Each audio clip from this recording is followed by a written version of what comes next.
BIC episode number 170. Now I got to see if I remember how to do this in a pre-recorded format. There's no live chat. Oh my God, there's no chat. That's okay. If you hit the like button, Eric pays for it anyway. Might as well just go to bed. I could do that. Or in perpetuity, contractual obligation. That is a thing. Yeah. On this episode, we'll speak briefly on the WBC. I want to lay the groundwork for some wonderful things that will happen on Friday. You'll understand once you see it. I think it's going to be fun. And then the usual segments will be here. Again, welcome your engagement related to it. I'm going to start the scrolling ticker across the bottom. We're going to get that going right now. It's going to happen. I want to make sure I do that right off the bat so we don't forget. And then on top of everything else, we'll talk a little bit about, I want to do a little mini response to Mike Baseball Collector's most recent call for revolution. I had some fun with it on Friday. We'll touch on it. And Shane Moynihan has inspired me. I was going to do a standalone video, but I figured, you know what? Let's have a discussion because, look, as much fun as it is to tease and poke fun at, let's take the concept, let's expand on it for a second, and let's discuss if, in fact, we are on the cusp of revolution or if it's just another day that ends in Y in the hobby. That and more in this episode of the BIC Podcast.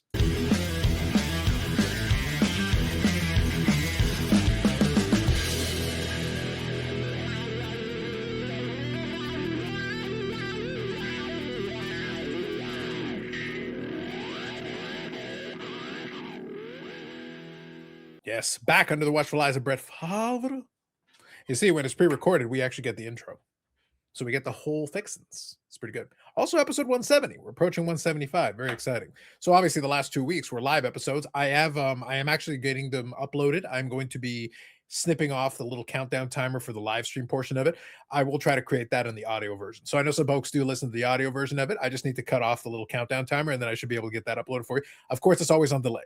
If you want to get the podcast episodes right on time, the YouTube is the best place to get it because that way you won't get without the delay. Otherwise, you could go weeks without episodes. In reality, we've been recording the whole time. It continues. We roll on every single week. It's been here, but I recommend the YouTube channel. That's just me. So a couple of regular segments. Obviously, we don't have as many comments because obviously the last episode was a live. However, we did receive a comment from Refractor Jones. So quickly, let me read that comment from Refractor Jones here. Speaking of, the chicken used the lawn chair. Speaking of the silly card of the week, which we'll do here in a second. The chicken used the lawn chair as a prop. He would take out to a guy, sit him down, buff their cleats, and then make the player look foolish by getting behind them and swallowing the player's head when he didn't get tipped for catering to the player. A little background from Refractor Jones on the cunning actions of one San Diego chicken.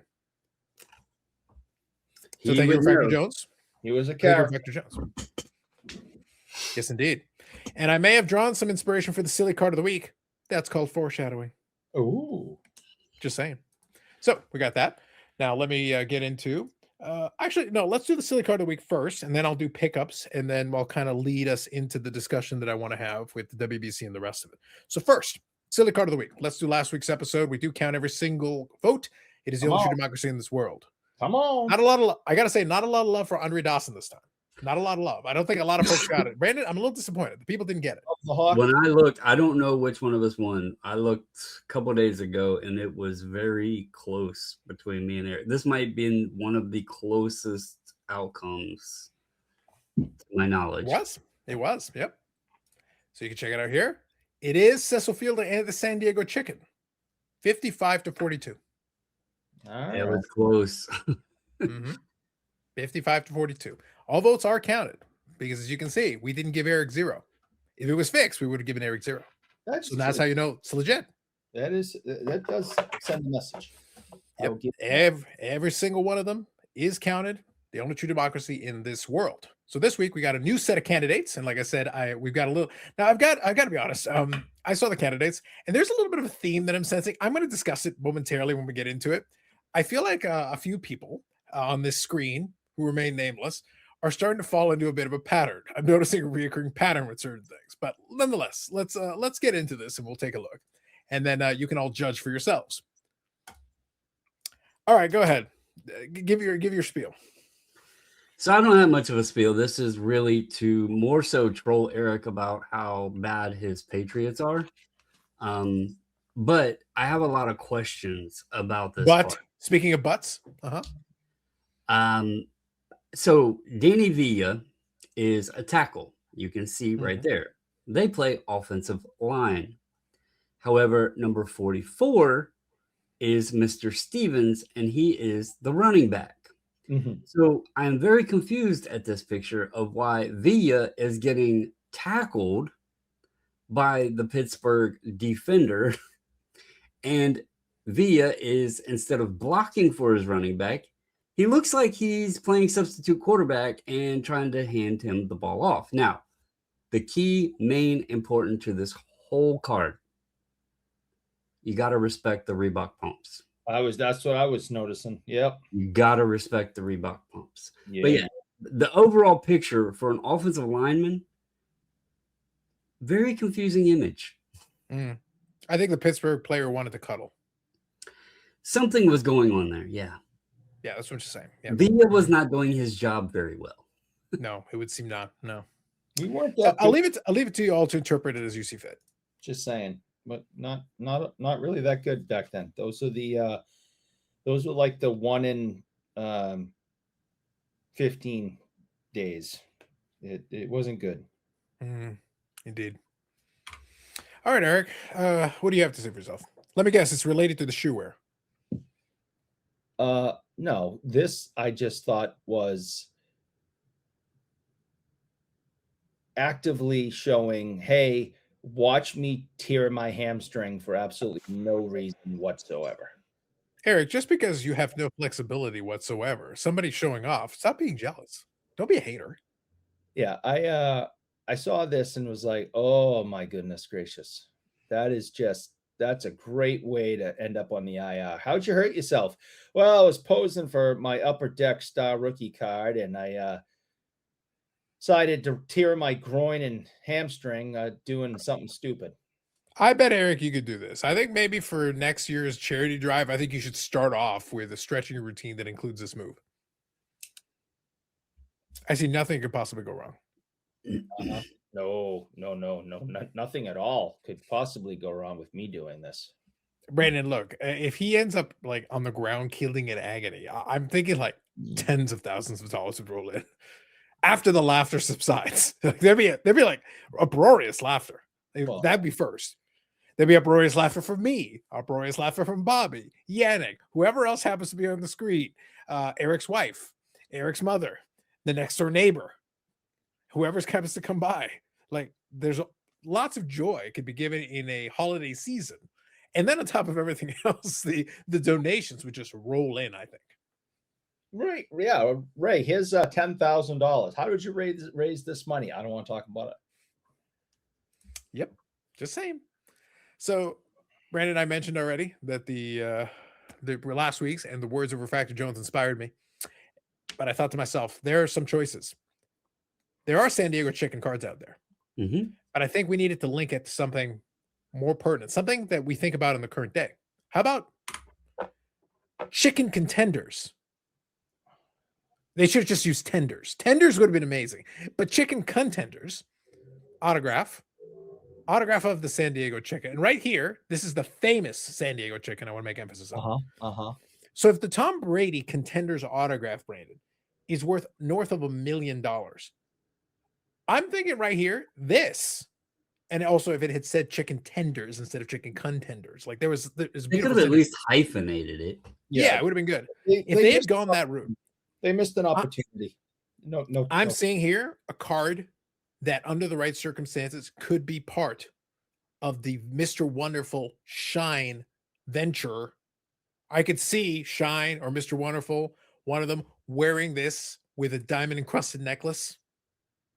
I see the vision. Sure. I like it, Brandon. I like it a lot.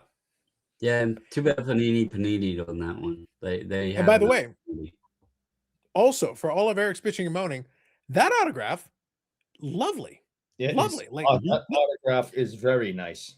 Speaking about the last week silly card and Refractor Jones, he did comment on the silly card of the week thing with the address and everything. If anybody does want the San Diego Chickens autograph, he put the information on there. So, and as you can see, the San Diego Chickens autograph is tremendously done. There's some quality work here. There's some quality work here. So this will be included in a post on the channel. You may make your selection, and hopefully we can all aspire to possibly be able to acquire that card before it escalates through the roof and before the investors get to it. Your votes all count. The only true democracy in this world. All right. So I'll quickly go over a couple of pickups here. So one of them I had actually shared previously. I'll quickly show it again, but then I'll get into two other ones. And I'll give the last one is actually more than anything else for the story behind it. So I'll quickly go into it. So first one I did show. This one came in. This is from 2024 Topps Transcendent. So I picked this up for Vladimir Guerrero Jr. And this actually plays, believe it or not, into the conversation that I had with Teapot. Because we were talking about the whole, and we're going to come back around to kind of this topic inadvertently, but we were talking about the whole concept of how the premium on the higher grades has also driven a lot of the activity for grading. A lot of cars that would otherwise, why would you bother grading that, is because, well, if a 9 is worth this nominal amount and then a 10 is worth so many multiples, that motivates a lot of people to try. Whether they succeed or not is a different thing, but the financial motivation is there.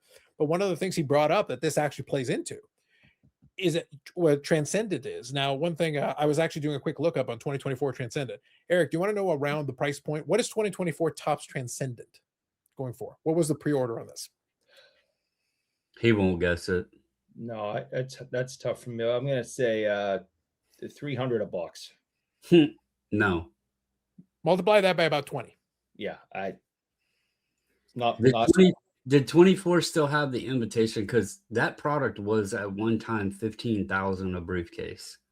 Like, now, Brandon, I can't answer that because I don't know. But also bear in mind that I'm saying the pre-order, and this is from Topps website. So obviously, secondary market, we can escalate the price from there. So yeah, if you got one of like the 2 boxes they probably made available, then you get it. It's 6,000, and then it goes north of that from there. They used to do it like even on their website, it was that much, but it had an invitation to a dinner, and there would be people like Hank Aaron and stuff like that as guests. And then of course there was every box had like these complete sets in them. And then there was like multiple 101s in there and all kinds of sort of stuff. But yeah, they were 15 grand at one time. Yeah. So just a reference point. Like I said, this is 2024. So 2024 Topps Transcendent Collection Baseball. There's the pre-order right there. This is just from the top site.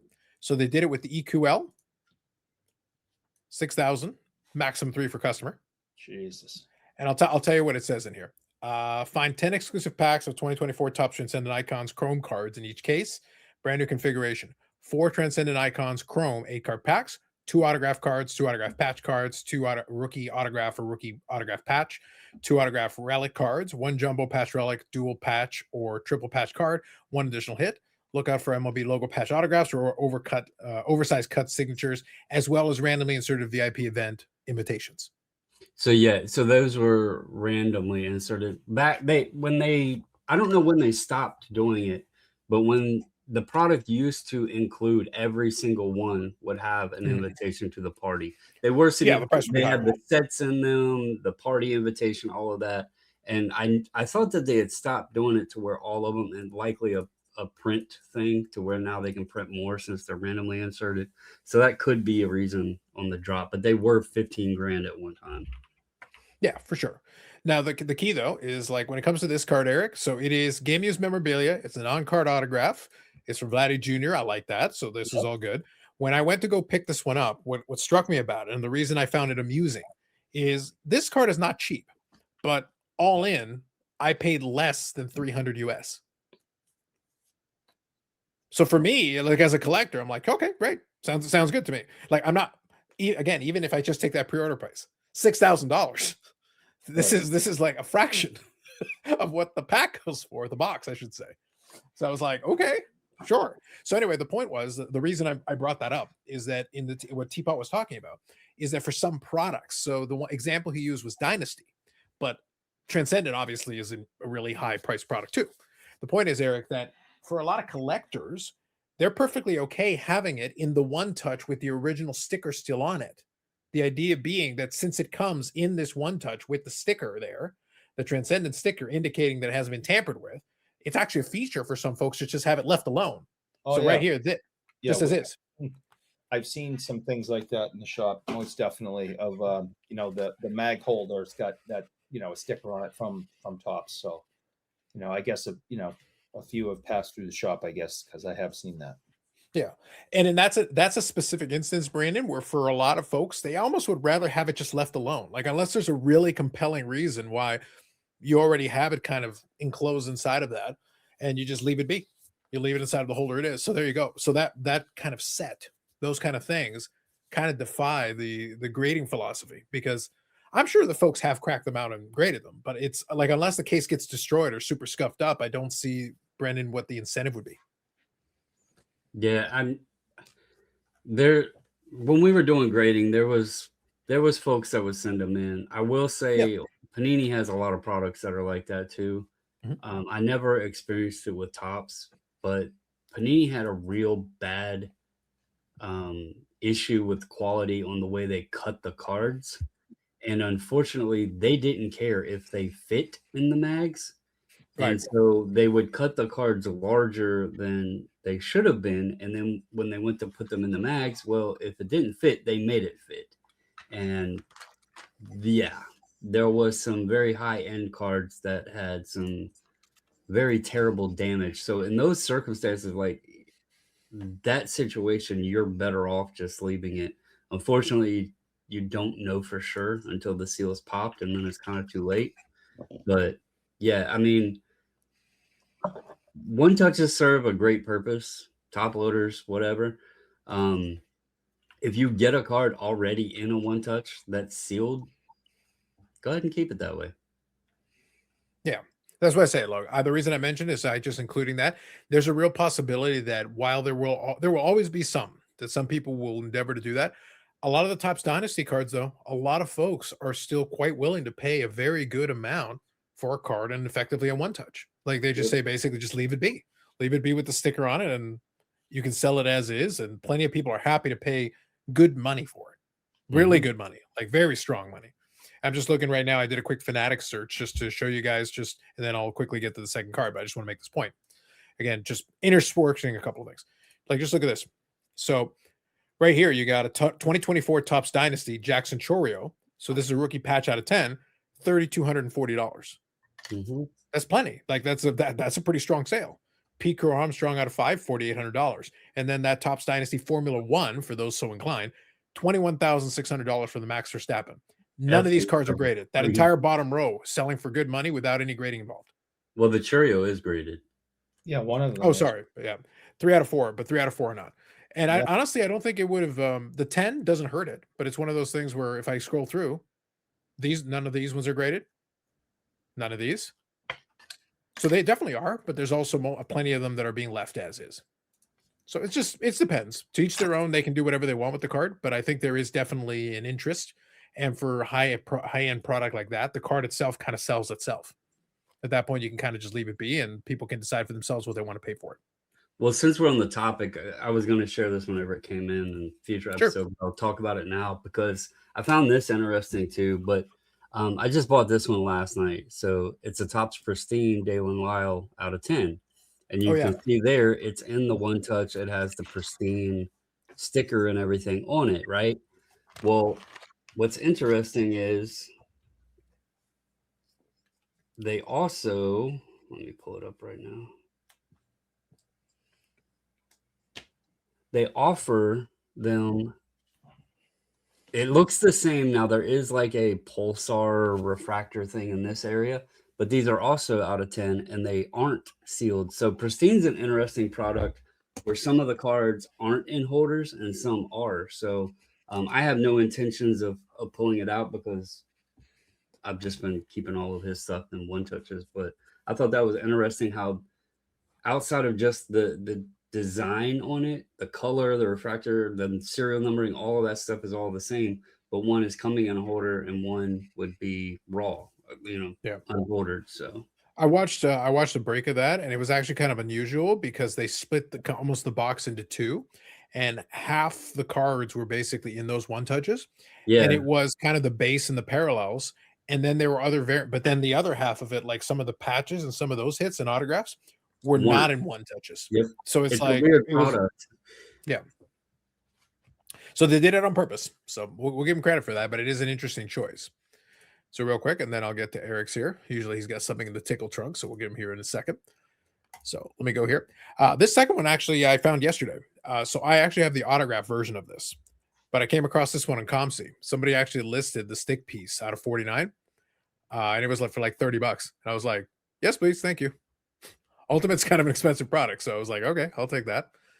So now when I get the chance and I get that in hand, I'll pair it up with the autograph variant. So mini rainbow completed of the two cards, but I got the tougher one first, and then this one I was able to get a good price on. Last one here is about the wrestling. This is the green PMG. Yeah, the wrestling. This is the green PMG. But I wanted to make a quick point about the story on this one. So this one was on the eBays, and what was interesting was the seller was actually so there are two versions of the green PMG. There's the green that's the parallel to the base, and then there is this 2013 kind of cartoon retro style. What happened with Marvel? Marvel basically did this in like 2003 or whatever it was, 2013, I think. So anyway, so they did a similar thing, but they did it for wrestling. And for wrestling, it makes sense with like the characters and all that, doing it in kind of that cartoon style. Like actually, that fits pretty well. The funny thing is, the same seller that I bought the regular green from had this one.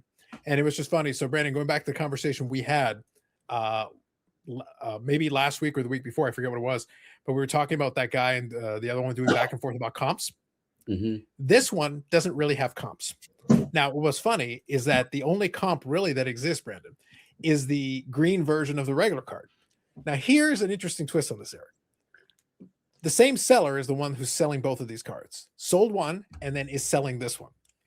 Okay. But the comp that he's trying to use to figure it out, because in his logic, it was funny because once we went back and forth a couple of times, and the seller didn't realize that I was the one who bought the first card. Oh, okay. So I'm sitting there kind of chuckling under my breath. And I'm like, now, as a collector, the reality is I don't mind, quote unquote, overpaying for a card to get it in my hands, to set it, I'll pay the impatience tax sometimes. So I can live with that. But there's also a time where like, all right, you're getting too smart. You need to settle down. So we were going back and forth. And basically he was trying to use I was sitting there like, okay, look, this is where I'm willing to go. This is my price. And he goes, well, I think some of these are going for like 1.5 times the base version of it. And then I went, well, the other green one went for this. And that's when he threw in the 1.5 times. And I go, yeah, I was the one who bought the other one. And he was like, okay, resend your offer and I'll take it. Aha.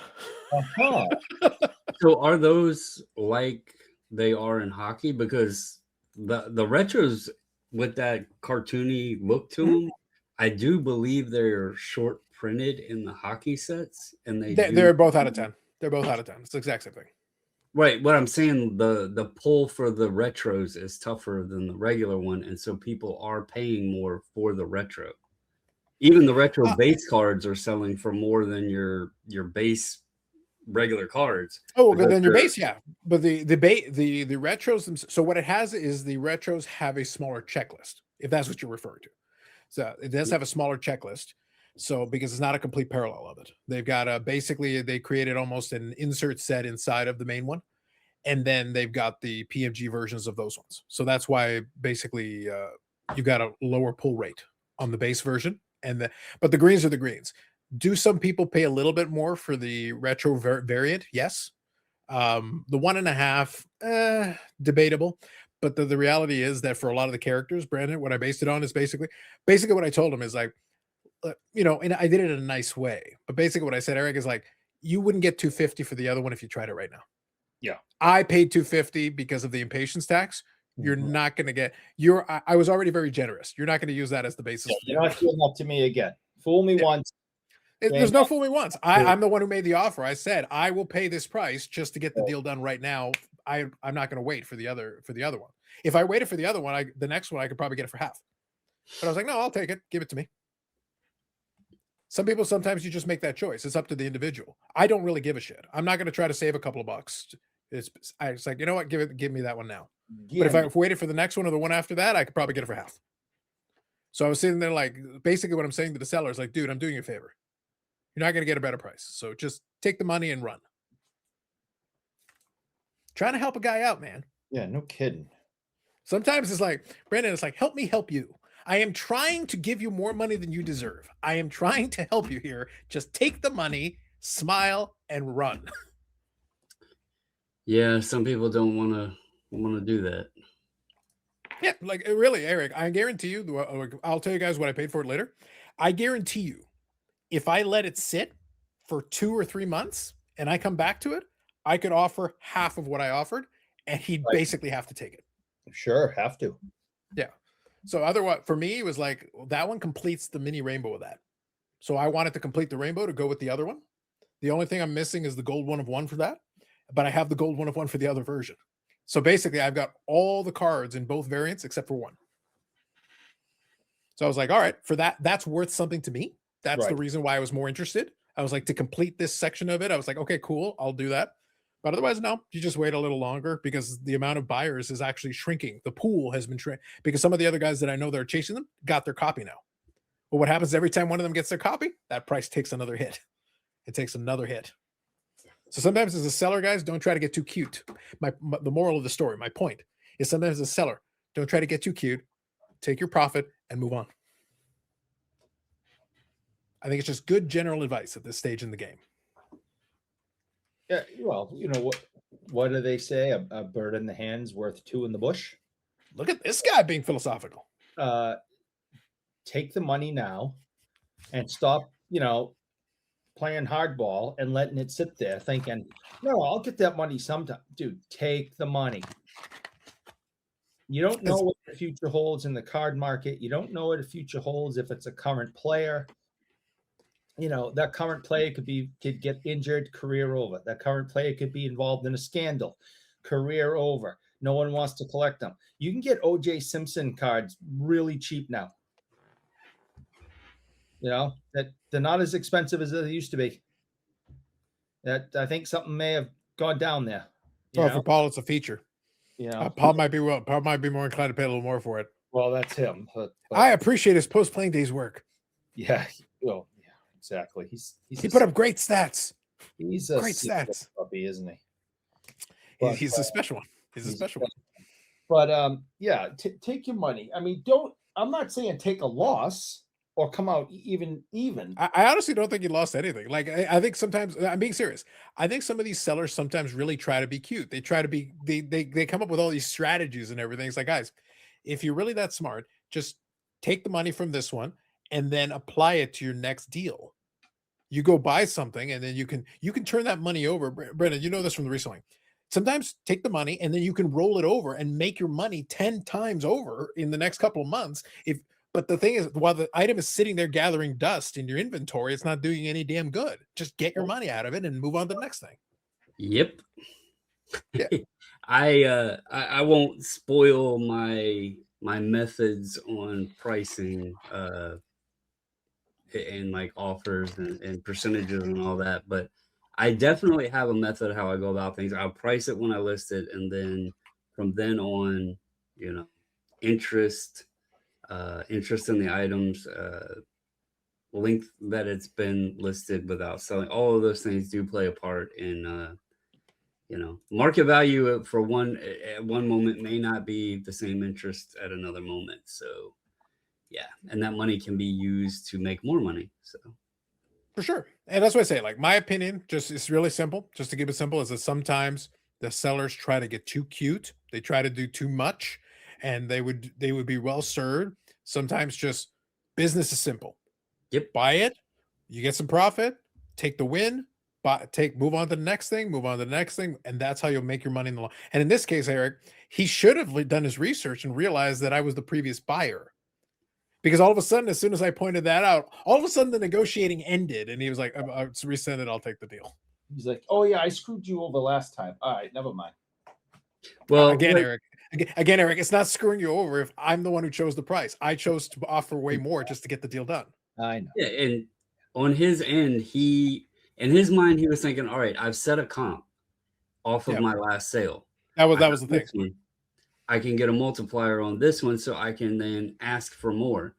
And then once he knew that, okay, this person set that comp and that you bought it, and also it kind of instills, all right, this guy actually is, and not that this matters to the sellers much, but he's obviously sees then that you're serious buyer, you're collecting them, whatever. But he also knows that, all right, he probably didn't expect you to pay what you paid on the first one, but he was going to try to squeeze because that number was sitting there and he knew that he could get a little bit more out of the, out of it. And so once he realized, okay, what am I at compounding them? And then that's where things really make sense. So Yeah. And sometimes it's okay just to be direct with your point of what you're trying to get at, because I actually, after he did a counter offer, I reached back to him. I told him, and I'll basically explain what I said. I said, because I PC the Britt Baker cards, I'm usually okay with paying very strong, but the 250 was more than I think most would pay. And he goes, bottom line, here's my offer. If you're firm, I'll decline it and we'll let it go for a bit and see how it goes. Yep. And that's when I got the resend the offer and I'll take it. Yeah. Mm-hmm. Mm-hmm. Mm-hmm. Mm-hmm. I'm trying to I'm slapping the man in the face with the money. I go, do you want it or not? I was like Eric out there with the kids, the brick of cash. Fuck you, kids. Yeah. I try, Brandon. I have to throw it at them, Brandon. I have to throw it at their face. And then you still have to fight them for it. Make them take it.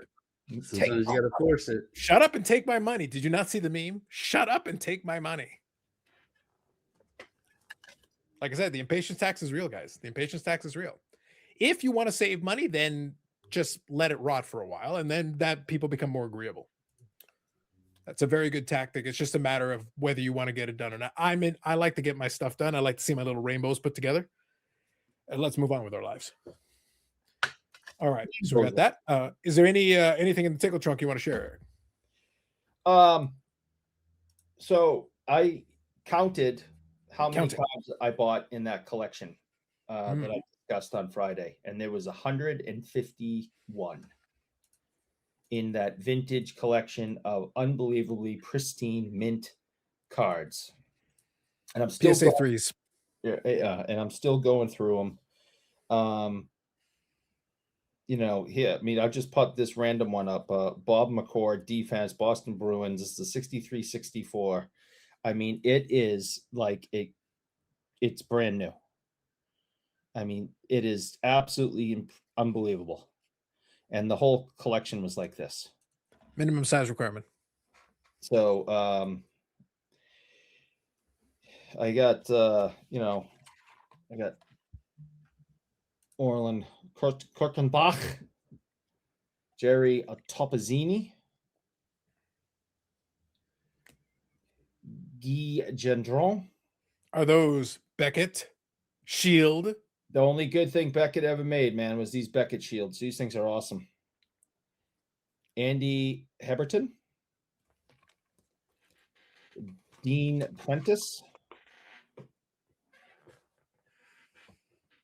Tommy Williams, who at the time was the best American player of all time. Hall of Famer John Busick, that's a big one. And that thing is in very nice condiciones for Hall of Famer John Busick. Murray Oliver. Last one, Charlie Burns. Mr. Burns? Mr. Burns. So, and there's, like I said, there's 151 in the collection. I mean, I still have, here's the 66s. This makes up the Gordie Howe puzzle, all the all-stars. There's Gordie, Jacques Leperrier, Pierre Pilote, Stan Mikita, Bobby Hull with Gordie Howe's face and head on the back. And then the last one is Glenn Hall, Mr. Goalie himself. And how far along are you in that set now?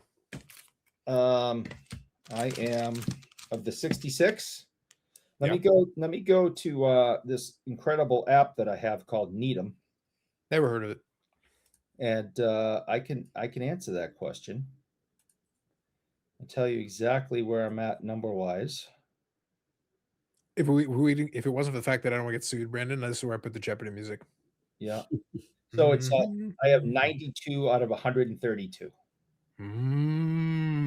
40 to go. And of course, thanks to Brad and his generosity, we have, this one in the collection. So I don't have to go searching for that. Indeed.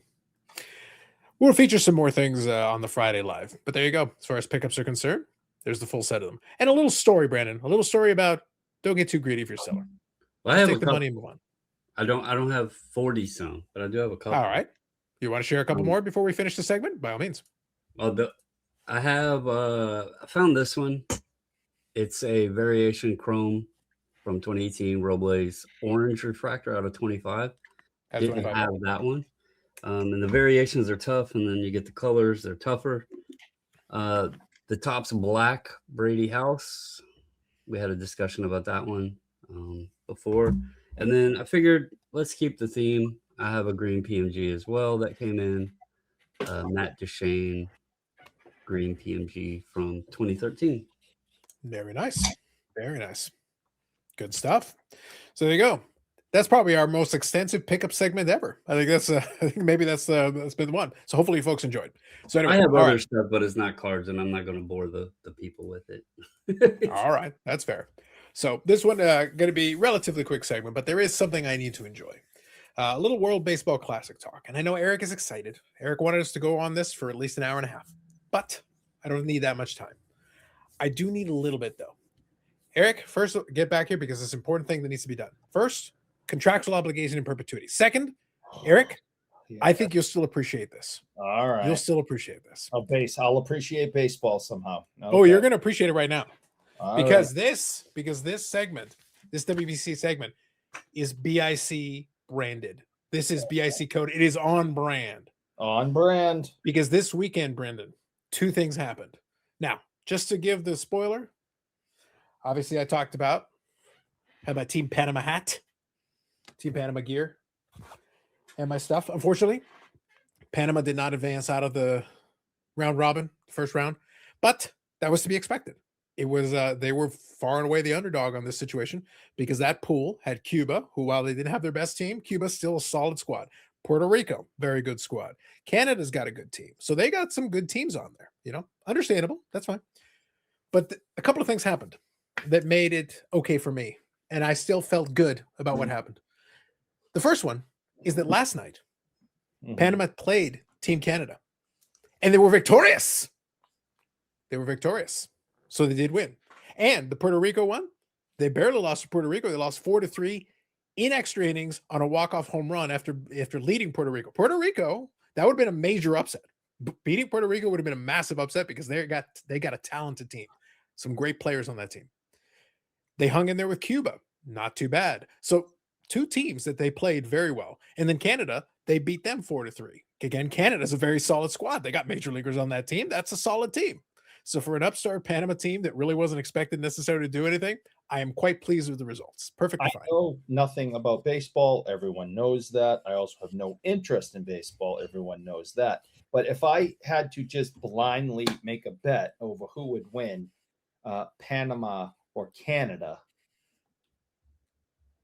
I would pick Panama 100% of the time. Everyone knows that, you know, the Latin countries play good baseball. Canada is not known for creating, you know, the best baseball players in the world. They have lacrosse and hockey and curling, and they're quite good, and lacrosse even. But when you think baseball, you're thinking the United States and Latin America. So, is it really? Is it really? Yes, it is. Actually, it was a big upset. I just don't like. What Canadian nationals are that good? Would I have heard of any of them? Yeah, a bunch of them are major league teams right now. Yeah, but would I have heard of them? Well, you wouldn't have heard of any. You wouldn't have heard of Ken Griffey Jr. You're a bad example. Exactly. So listen, there's nobody like basically all of them are like Gordie Howe on the same level, all of them. So that'll help you. So anyway, so Canada has a bunch of major leaguers that are playing right now, including players that were playing in the playoffs last year, and you know some good players, and even the coaching staff. You've got players that are. I think Larry Walker is one of their bench coaches. You know, who's in the Hall of Fame. Ernie Witt, long timer for the Blue Jays with Team Canada has actually has had a pretty good squad. The thing that was impressive was that they managed to keep the offense down. Panama, by contrast, is using guys that are at the top end playing in single A and double A. They have a couple of major leaguers, but when I say major leaguers, it's like guys who play platoon. Okay. For like okay teams. The pipeline isn't as big. Panama's not a very big country. I understand big- that. This surprises me. Yeah, That's it's not very surprising. The best players that ever came out of Panama, basically, they've got 2 Hall of Fame players. They got Mariano Rivera as pitcher, and they got Rod Carew. And then after that, it's a steep drop They're off. good ones. Yep, absolutely. But then there's a steep drop off. The amount of good there's a lot of talent surrounding. They play well, but they're not the powerhouse out of the Latin American pipeline. The Dominican Republic is a powerhouse. Puerto Rico is a powerhouse. Cuba has built up quite a thing. They play. Mexico has tons of great players. But no, Panama is not the powerhouse in there. They have never gotten out of the first round. As a matter of fact, last tournament is the first time they ever won 2 games. I mean, Cuba's tiny, and they've always been good. Yeah, but Panama has never done well at this tournament ever. They've never advanced past the first round ever. In fact, they were relegated and didn't even make the tournament one of the rounds. So again, it's actually very good that they played against a team with some major leaguers and actually competed. Oh, good for them. Yes. Good for them. That's what I Yes, say. yes. Good Yeah. for them. Yeah, look, I'll put this in maybe perspective to help you. It's like those New England Patriots teams you were talking about in the early 90s. Oh, If they actually beat a good team. it was amazing when they did. Like, Well, that's what happened. yeah, it That's was what nuts. happened. Yeah. All right. They played a professional team and they were able to beat them. So that's a win. But that isn't all, Eric. That in itself, I'd already be very happy.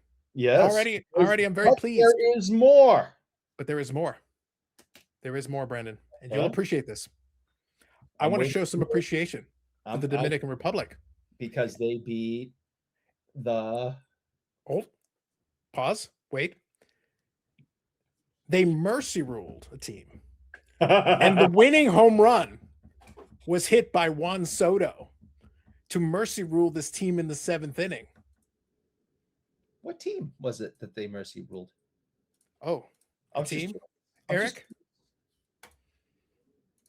The Dutch! The Dutch. The goddamn Dutch! So, Eric, nothing can ruin this moment for me. Oh, Panama won a game. Against Yes. a decent team. They were competitive in the other games. They didn't get no hit by the fucking Dutch. And not only that, the actual Dutch were crushed. The Embarrassed. clog-wearing troglodytes were beaten down with their own clogs. embarrassed.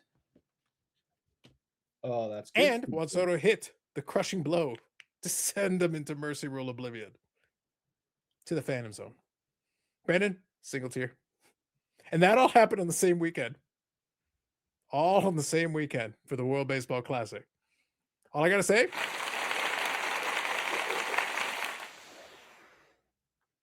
it's big time, Brandon.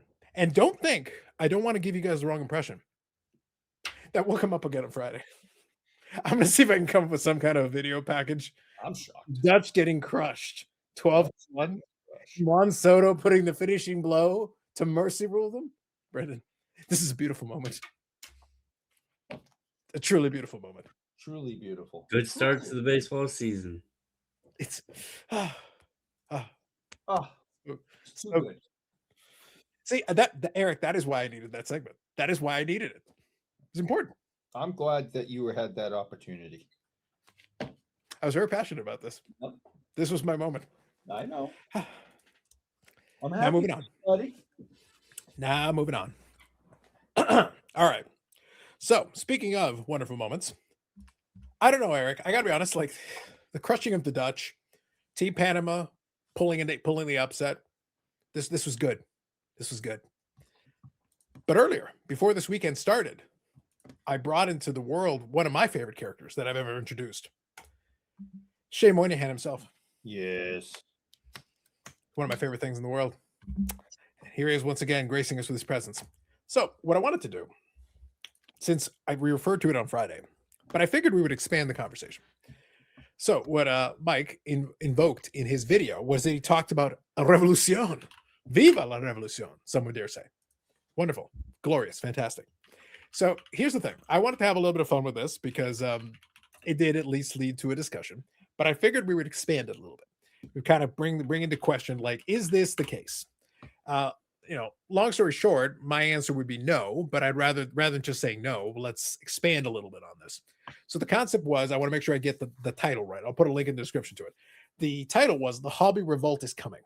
So I'll give you kind of a synopsis of some of the general thought process on this. So obviously grading is kind of the crux of it, but to be honest, if we want to have a discussion, we can go beyond that. It's, it'd be lazy just to stop there. The idea here is that corporate greed has taken over the hobby. The people can stand it. They can't stand it. It's no more. We've been pushed too far, and the people are turning on their corporate overlord masters, and they will fight back to take back the hobby for the collectors. Can I just real quick that I couldn't take it anymore. I had my I can't take it anymore moment in 1994 during the first boom, and I've talked about it many times. That's why I only do vintage, because the corporate overlords were killing us, and I couldn't keep up with things, and I couldn't afford it. And so in 1994, I said, I'm out. Cool. And I stayed that way. And now, just out of curiosity, did that stop the corporate overlords? It did not. Believe me, I thought it was gonna, but I only collect vintage since 1994 because of the corporate overlords. Out of curiosity, do you buy any of these vintages from eBay's? Carlos, I'm not here to talk about the past. So you give money to different corporate overlords. So in the end, nothing changed. Nothing. It didn't matter. Just pick a different corporate overlord. Just pick a different one. Here's the new boss, same as the old boss. Okay. So just so we're all on the same page here. And then Brandon, I want to get some thoughts on this. So like I said, the grading part is the first component of it. But again, if we go beyond that for a minute, there's actually more to it if we really get into it. So the concept itself was fine. And of course, the comment section was full of people. I agree. And I'm sitting there trying not to, like, you know what? Actually, no, I'm not even gonna run from it, Eric. I was sitting there doing this.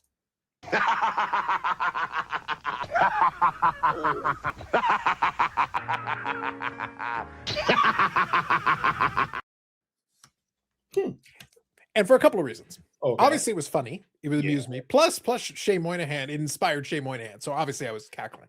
But okay, look, let's take Mike at face value. I think he means well. He means well. Sure. But the problem is it's immediately undermined. And it literally 2 videos later. And again, to be clear, I'm not picking on him for this. I understood. And he did try to explain himself a little bit in the video. And I think made a point. But the problem is it's still undermined. Like, it doesn't change anything. So the concept was, we're being nickel and dimed on this, the corporate greed, blah, blah, blah. These corporations doing all this would fine. The people are revolting in the streets. Great. Okay. So 2 videos later, PSA/DNA return. Now, he did make reference to, and correctly so, in the video, that the PSA DNA section, that department, hasn't raised the price to the crazy amount. And the turnaround time is a little bit more reasonable for that one. So he was able to get his stuff. But it's still literally the same company. So we're still giving money to the same corporate overlords that are oppressing you. Yes. It's kind of like when I badmouth Beckett, but then Beckett authentication comes to the shop and I give them a bunch of money to authenticate things. Correct. So, and to be clear, just so we're all on the same page, I'm not judging. I'm merely pointing these things out. Now, here's the problem. And I'll just say this, Brandon, and then again, we can move on to other sections of the hobby as well. So if somebody says to me, I've never sent in a card for grading, or I never will, or blah, blah, blah, I will take them at face value. I say, okay, sounds great. No problem. Well, first of all, if I'm being a little snippy, like I'm having a little fun with it, I'm gonna be like, okay, so who cares? Thanks for sharing, bro. Cool story, bro. But if I want to be a little nicer, I could be like, okay, but here's a question. Do you buy cards already graded? Now, so they could say, oh, no, I only buy raw. Okay, fair enough. Sounds great. Okay, cool. You may be on your way. But if you do at all, then my follow-up question is, so if that same card that looked identically the same, but wasn't in that holder, would you pay the identical amount that you paid for that one that you bought graded? I'm not asking if you're paying a grading premium. What I'm asking is, if you bought that identical card, and let's say it was $100, I'm just keeping the number simple, but it was raw on a dealer's table, that exact card outside of the holder, would you give them $100? If the answer is yes, then great. You may also be on your way. Most people aren't going to say yes. Most people would say, "Well, I try to talk them down a little bit and do whatever." And then, well, now, listen, now it's I got to take a look at. I get to take a look at it. I get to say, "Oh, I see it. I see a little crease in the corner." I see, and then you can do the whole back and forth, the song and dance. Unless you're telling me that you pay the exact same amount, whether it's in the holder or outside the holder, if you buy it in a holder and you pay even 1 cent more, you've justified why the person who sold it to you put it in the holder in the first place. So in turn, you helped create the marketplace that in turn allows that company to do this. You don't have to be the submitter. You can be the buyer on the other end. There has to be somebody at the other end, because a lot of the comments focused on the idea that it's like, okay, well, if we don't send them in, it's like, then who cares? Somebody else will. And they're going to do it as long as there is a reason to send it in. If you don't pay the premium, if you don't pay the higher price, if you don't do any of those things, then the incentive goes away. And for a lot of folks, then all of a sudden there's no reason to send the cards in. Then is when you get the big drop off in submissions. But it's not the person sending 5 cards or 10 cards that's doing the heavy lifting. It's the person who's sending 10,000 cards and 50,000 cards, and they're still doing it because as long as there's still money to be made, they'll still keep sending 5, 10, 20,000 cards at a time. So, Brennan, I wanted to lay a little bit of groundwork there just for this piece. Any thoughts? Well, on that topic alone, yeah, just to start off, we'll move on to another piece, but I just want to make a couple quick points there. I've felt this way for a long time. We kind of talked about it, I don't know, a couple months ago when people were in Neo's chat saying, you need to speak out about this and blah, blah, blah, like people needed a voice of reason or whatever. And the truth is, like, the whole grading conversation, it's not anything new. People act like this is a 2025 or 2026 problem. We dealt with issues in 2020 and 2021 when, of course, that was a pandemic and the boom and all that. But literally, you could go on to forums on Blowout and everything else and see people whining and complaining years prior to that. And nothing has changed. So, from Mike's point, I think this is more of a personal feeling. I know that he did a video talking about possibly not going to the national and his thoughts on that, and he's contemplating it. And I think he's trying to come to a personal reason of adjusting things in the way he's done things in the hobby. And, if that's the case, then so be it. That's fair. People they have difficulty sometimes to adjusting to change. But my thing is first of all, this all is supposed to be a hobby.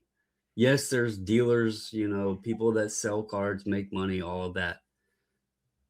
But why do people choose to complain over and over and over, whether they partake in whatever aspect of the space that they're complaining about or not?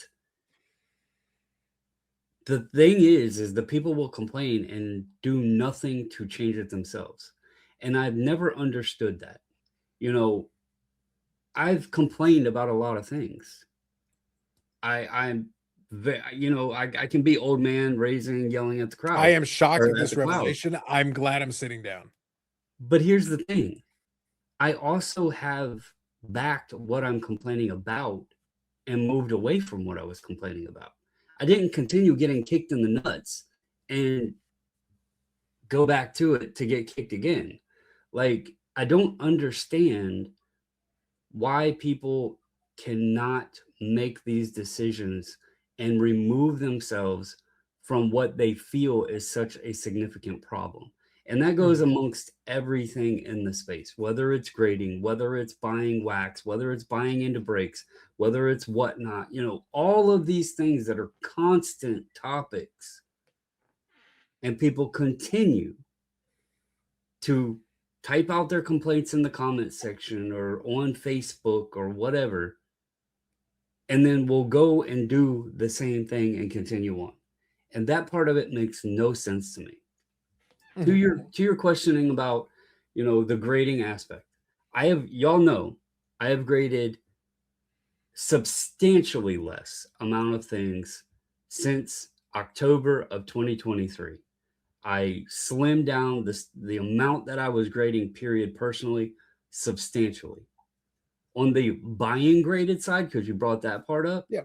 I was sitting here scrolling, and I didn't go all the way back for a full year, but I'm sitting here in June as of right now, and I had purchased over almost a full year in my eBay purchase history, 4 cards that have been graded. One of them, it was the only copy, the Matt Duchene, the only Yeah. green PMG available. So that's fair. But Brandon, now you brought in a follow-up question. That's completely fair. That's fine. Let me ask this question to you, and I'm going to ask the question to Eric. Eric doesn't submit cards in for grading at all, with the exception of the one time just for card, which is fine. But he's obviously got graded cards in his collection. And in your case, you've got graded cards in your collection too. So let me ask this follow-up question, because what I'm trying to get at to basically point out Mike's point, why it doesn't work the same way that a lot of people think it does. To your point, you only have 4 cards that you purchased in that time that are graded cards. Completely fine. But you started, the very first one you talked about, there wasn't another copy available. Exactly. Here's my follow-up question. If you want to add a card for your collection, I'm going to ask the same question of Eric. If you want to buy it for a card of your collection, and the only copy available is a graded card, the only copy, would you not buy the card because it's graded? Let's assume the price, you're able to live with it. It's reasonable enough for what it is. But would you explicitly not buy the card because it's graded? No. Would you demand that it has to be raw? No. But and I get where you're going with this, but honestly, to your video as well on the grading sometimes is a feature. Agreed. Yeah. I was going to go into some of the other ones I bought was because they were cheaper than the raw copies because of the grade that they had received. I got that. But to complete the thought, the reason I'm pointing this out is that collectors are still going to want the cards that they're going to want. And then when I asked, in the example that I gave, it being graded, I was able to capitalize on that to get a better deal. But I'm using simple numbers for everybody's benefit. And by the way, folks can play the home game. I'm asking just a simple question. You don't send any cards for grading? Great. You can play this game with me. You don't go out of your way to buy graded cards. Again, that's fine. But if it is a card that you would like for your collection and the price, you can live with it, it is reasonable enough for what it is, but it may be slightly higher than what you would have wanted to pay for, say, a raw copy if you just saw it on the table at a show. Would you go out of your way not to buy the graded card? The reason I'm asking this question, one second, let me finish the thought. The reason I'm asking this question is because for the people who are complaining about it, the only way you enact the change that you want is not by not submitting the cards. I don't give a crap if you don't submit cards. You have to go out of your way to say, I will not buy graded cards, because then I send the message to the sellers that having the card graded doesn't do anything for liquidity. You may as well not send it in.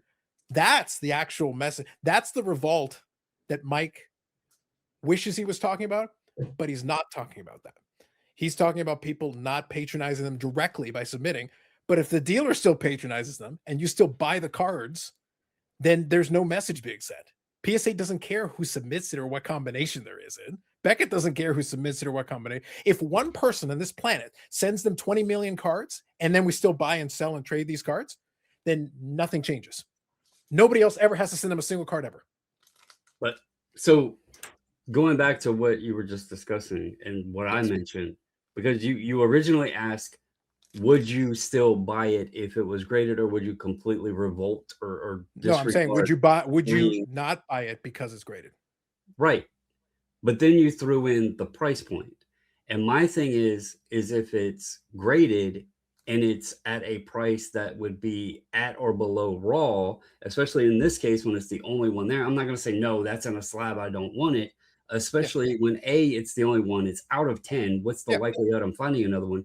Or B, if the card is in a slab or in a holder and it's priced cheaper than raw copies, well, then no, I would be stupid to buy the raw copy, because I can literally buy the graded copy. And if I don't want the holder, crack the damn thing out. So now, here's my question. If it's more, if it's less, that's fine. But if it's more by an amount that's marginally over the grading fee, it's still more. If I know that there is opportunity still, maybe not at that particular moment, but there is opportunity to obtain it raw at a cheaper price, then no, I'm not going to pay the premium for the holder. It's dependent on situation at that point. Like this, when am I going to find another one? Right? It could be a long time. This was the only one available. But that still plays into what I'm talking about. So whatever you paid for it, if they had asked you for 10% more and there's no guarantee you're going to see one for 6 months, a year, or 2 years, would you still have paid for it? No.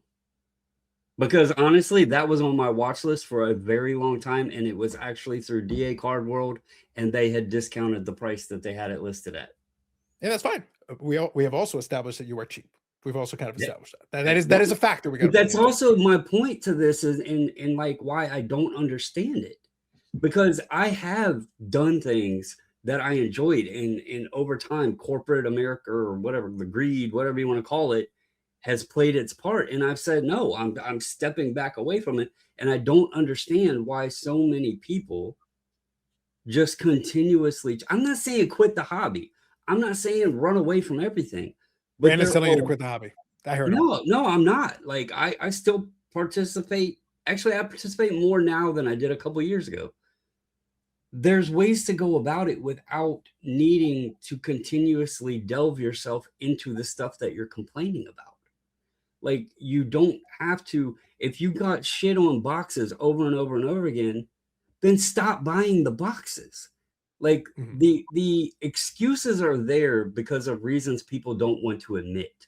That's the problem. The people will complain and continuously do the same thing, but they don't want to admit what the actual problem is within them. They want to blame it on the company, Fanatics, Tops, PSA, whoever. They got to have a scapegoat to complain about the services or the products, instead of looking at the other end of it and removing the problem and going about it a different way. And that's the part that does not make any sense to me. Sure. You can still enjoy this without being kicked in the balls over and over. Oh, Eric kind of enjoys being kicked in the balls. That's a feature. Some people pay extra for that. Just saying. Some people pay extra for that. We won't say who. Some people pay much extra for that. That's why he likes bicycles. That's what I'm saying. And sometimes he even puts the seat on, but only when he's feeling extra spicy. I bet Eric has a contraption mounted within his bike seat that's like, you could just stop a contraption mounted. Just stop a contraption mounted. That's like a jackhammer, and when he's riding it, it's like and it's just constantly pegging him in the balls. That's why he falls off all the time. The implication was already there, and you just had to say it. This isn't Friday, man. 5% more mature. Bobbles. Basically the same audience. Wow. Just wow. All right. So Eric, can I ask you a question? So, all right. So Brandon, we know, will hold up his principles, for a Klondike bar. That's fine. Now let me ask you a question. We'll use vintage, because vintage, we got the eye appeal. That's a factor we can play in. Yeah. All right. So we got the cards in that. In a lot of cases, you can get the card. So to answer, kind of indirectly answer Brandon's question, is that a lot of people don't want to. They don't want to sit and wait for it. They don't want to play that game necessarily. Sometimes they wanted to complete the project they're working on or do what they want. I led off earlier by saying I explicitly offered more for a card. I know for a fact if I had just held the line for 6 months, I could have basically forced the guy down substantially. Sure. Or waited for the third or fourth copy to come up. And at that point, even if it's out of 10, the third or fourth copy, the price will come down. The next copy will be lower. And you know what, Eric? I might feel like being a dick, and I might just buy the third or fourth copy. Just be an asshole. Maybe I'll hoard it. Maybe if I feel like it. But the point is, that's a choice I'm making. I am choosing to do that. I don't have to do that, but I'm choosing to do that. When it comes to the collecting piece, though, the point was, the first question was kind of a rhetorical question. Most people, even the ones who complain the loudest, will not go out of their way to say, I refuse to buy the graded card. And Brandon gave the correct conditions. If the price point is equivalent to raw, then whatever, I'll crack it out myself, and then you can still get you can have your cake and eat it too. Okay? So that's fine. Now, in vintage, we can do the eye appeal thing. Okay, so let's do this. We got the raw copy here, and we got the graded copy here. The graded copy is more, because in this case, the dealer's going to charge you more for it. But the eye appeal on the graded copy is superior. The raw copy technically is the same grade. We can argue it, but it's on the low end of the grade. It's a little dingy. It looks kind of ugly. So do we take the cheaper copy, it's raw, or do we take the nicer looking copy? We're going to have to pay a little more, but this is a nicer looking copy. Yeah. It is the better looking card. If I want this card, what am I doing? What is my choice? Depends what your wallet is able to do, and it depends on what the difference is. It's all about how much money you're willing to pay for something, how much you can pay for something. And we've Exactly. all been in that situation. Do I pick this one or this one? Yeah. This one's more expensive. It's more expensive because it's nicer. Do I have that nicer money? Yeah. Or do I have this copy money? Now, before the show, all right, we talked about how someone gifted me this really beat up, stop it, 5% more mature, this really banged up, just beat to crap Bobby Orr card. And I was thank you for thinking of me. I appreciate it. You know, I collect Bobby Orr. Thank you very much. I remember when I first started collecting Bobby Orr, I had very little money, and there was no way I could afford anything more than something like this. So I'd go to a show and I'd buy Bobby Orr cards for, very little and come home and psyched that I owned Bobby Orr cards. Here I am, a young kid in Boston.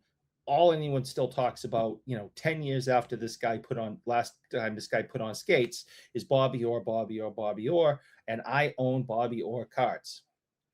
As I got older, got a job, started making money, got married, put our money together, blah, blah, blah.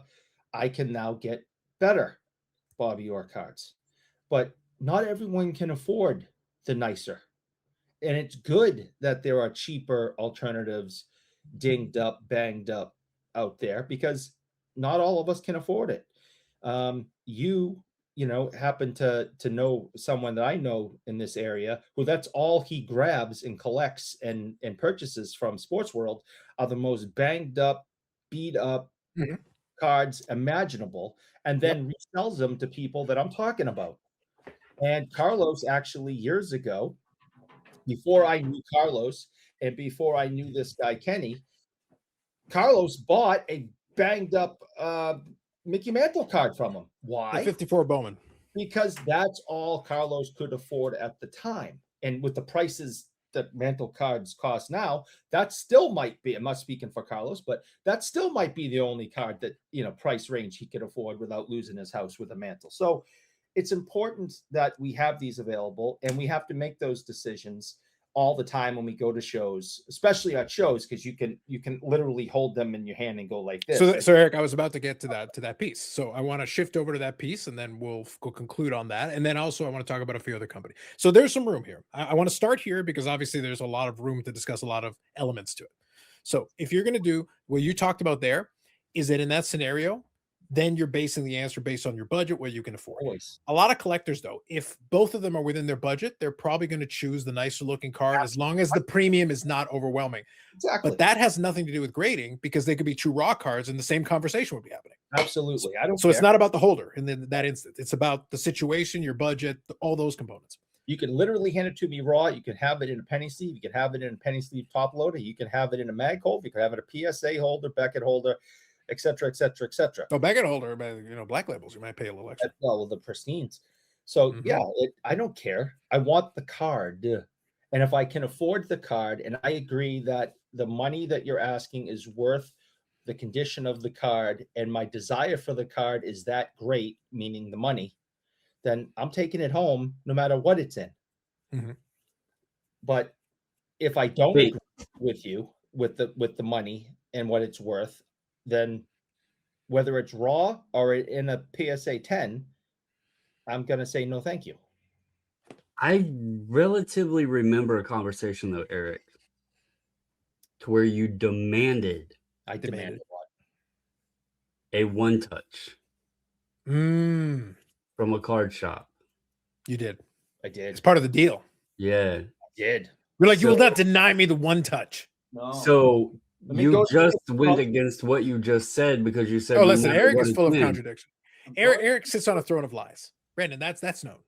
Eric sits on a throne of lies and contradictions. This is what he does. This is the mag holder and the Please card. note, he pulled it from the tickle trunk. And I purchased this in San Antonio, Texas. Yep. I paid $100 for the card during COVID, and plastic was at a premium. And I said, I will buy the card for $100. I tried to talk it down. The guy refused. I said, okay, I will buy it for $100, but you must include the mag holder. And the guy actually hem and hawed about it. See, but you But just said that you would take the card no matter what it's in, and there was a circumstance where you had to have the mag holder. So You're full of crap. Get out of here. that went against your word. Anyway. You All right. demanded the mag holder. To be continued. I will spend hours on Friday speaking of Eric's hypocrisy. We'll come back to it. All right. I want to shift over though. So I want to ask you guys again. There is no wrong answer here, but I want to ask the question. Then I want to ask it to the comment section too. I want you guys to play along with us in our home game. So whatever. And by the way, whatever works for you is whatever works for you. But I always, you'd be surprised. There is no universality. And one of the mistakes that I think Mike made is that just to emphasize, one of the mistakes Mike's made is that he assumes the way he hobbies reflects collectors as a whole. No, he reflects Mike. And he reflects people that are like-minded with him. Some of his collecting buddies, they may be aligned on these things. But there is a shocking amount of variation, even within the collecting sphere. Your hobby is not my hobby. The way you approach it is not what you approach it. Your budget is not my budget. The things we chase after are not the same. We are not the same. So somebody says, oh, but there's more similar. That doesn't matter. There are still differences. Your approach, the collecting style that you undertake, all these things, we only have to differ on a few of them, and that means we are not the same. So when you do a broad strokes brush, it's not going to work. I'm not saying that what I'm talking about is going to apply to 100% of people, but it's going to apply to enough of them that it keeps the engine going. Now, let me ask a follow-up question, and I'll start with Brandon, and I'll go to Eric as well. Okay, so one of the things that talk about, and I actually had a comment that came in on the Teapot video, and this was just maybe 12 hours ago. So this is actually a very recent comment, it's a fresh one. So this person here says, so Drew Tang here said, I've always thought that outside of the context of resale, and I'm going to get back into that in a second, grading is a scam. I don't even think that's an oversimplification. Okay, well, back to the grading is a scam trope, but that's fine. Okay, but here's the thing. Outside of the context of resale, Eric, outside of the context of resale, then why are we putting it in the holder? If I take it out of the context of resale, aren't we kind of defeating the whole point? you just removed the thing that is the purpose of a lot of the reason why people put it in the holder in the first place. Resale is the only reason to grade. It's the majority reason. It's the bulk of the reason the plastic exists is for the resale. The reason it started was so when I'm at a show, because the interwebs were still new. When I'm at a show and I say, how much do you want for that card? And they say $100. And I say, that corner's dinged. It's got a scratch. The color's faded. I'm willing to give you 70 because I don't think it's as good in condition as you think it is. Oh, this thing's in mint. I'm like, no, I think it's in good. Now we have a third party that says it's near mint. And it's let's play into that as well. So let's talk about this because we have to talk about the online component. Because in the first scenario we gave was at the show. I put the two cards beside you at the show. The advantage you have there, Brendan, is that at the show, you can look at the card. You can hold it in your hand. You can take a look at it, especially if you know the series and everything, that there are a lot of advantages to being able to physically hold the card in your hand and being able to take a closer look. But obviously, that we still buy stuff on the eBays, and we'll come back to the eBays here in a moment. But let's do this. So Eric, let's assume with your infinite like button money, the money is not the issue. No, of course not. Is there any difference? But here's my question. If you're going to purchase a card, you have the money. This is not the issue. Is there any difference, percentage-wise at all, or dollar-wise, between the maximum that you would spend at a card show on a card, assuming you have the chance to take a look at it and examine it closely, versus the equivalent card on an eBay auction, regardless of the amount of scans? So I want to know, is there any difference in the dollar amount that you would spend on this card on the eBay one with scans versus the one you can hold in your hand and examine to your heart's content? I think I'm more excited if I'm holding it in my hand and I can look at it like this and I'm like, this thing is awesome. And I'm in the middle of the deal. The heart's racing, the adrenaline's going. I'm more apt to pull the trigger because I don't want to literally walk away from it, sitting right there. It's in my hand already. All I have to do is hand this guy some green paper and I get to take it home. That's harder to do than on the internet and go, I'll just hit watch and it's got 3 days left and we'll see. Then I forget all about it. Yeah, there's also something to be said for the confidence you have when, if you get a chance to look at it yourself, you get to make the judgment. You can decide. If you look at it and you see a corner ding that the dealer is not talking about, you can see the corner ding. You can be like, hey, I can see it. The scan may or may not reveal that. Now you could ask for more scans. There are things you can do, right? You can talk about it with them. But again, I'm saying the two things with whatever's available to you on the scans versus what's available to you when you get a chance to examine it and scrutinize it in person. One gives you more confidence than another. I won't speak for anybody else, but you're going to have, it's much easier for me to spend the bigger number holding it in my hand where I can examine and scrutinize. And when I walk away, I know exactly what I bought because I got a chance to look at it versus the one in the scan. And I'll give you a concrete example, but that doesn't mean that I don't buy the card. And that's where I'll give an example here, a concrete example of the other portion of it. The part that people don't care about, the authenticity thing, the price that you're willing to pay for it. Everybody's going to be different, but the price that I'm willing to pay for something when I'm looking at it online versus when I get a chance to look at it in person is going to differ. And I'll give you a specific example of one. So I'll use this one here, Eric. So here is one of the Medanos that I bought a little while ago. So this is from the Topps Gold label, and that's the Prime Black 1 of 1. Favorite modern set, Topps Gold label. Go ahead. Yeah. So you can see that that's in the super, super premium near mint 7. Yep. But it is the 1 of 1. Now, when I got the card, I actually I put this and the regular version side by side. In reality, if you actually look at it on a scan, this and the regular version side by side actually look more similar depending on the kind of lighting you use. There are some differentiators though. This particular year, they didn't put foil on the 1 of 1. The 1 of 1 is on the back, but it's indented. They didn't foil it. So you have to tilt it and get the lighting right in order to be able to see it. So it is there. I'll see if I can, there you go. You should be able to see it there. Can you see it kind of at the top? Yep. 1 of 1. Yeah, so I got to tilt it for you, but I can make it disappear in the right scanning and the right lighting. Yep. And also this part, the little gold part, it has a little bit of sparkling to it. So I actually put this side by side on my video with the regular version because the front is identical. Both versions are identical. It's the back where the differentiator is.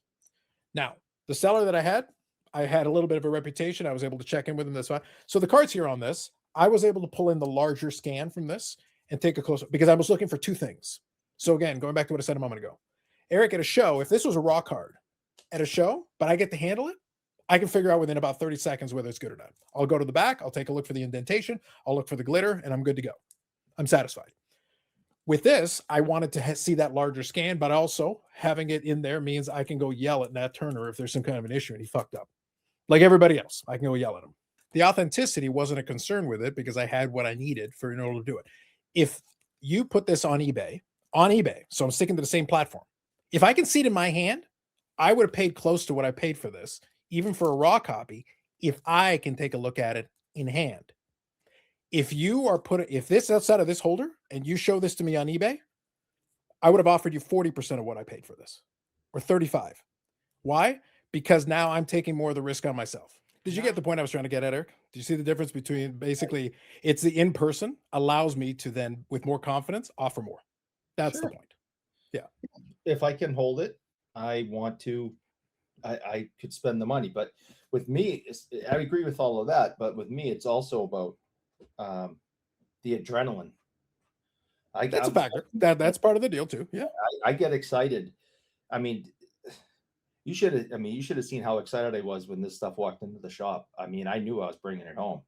If I saw this stuff online for that price point, there was no effing way I'm spending that kind of money. Yeah. Online. But to be able to hold it, look at it, and skate, this stuff is older than me, and it looks like it was made yesterday. That gets my adrenaline going, and I get a smile across my face, and out comes the wallet. And you're also dealing with vintage, Eric, which that's a completely different ballgame. The other piece that I was going to move on from Mike's position, the Revolution isn't just that element of it. There's also the auction houses. There's also basically every other corporation, fanatics, box prices, those components of it. So that's a business too. And those prices have also gone up. So, and we're presumably getting less value each time, which is true.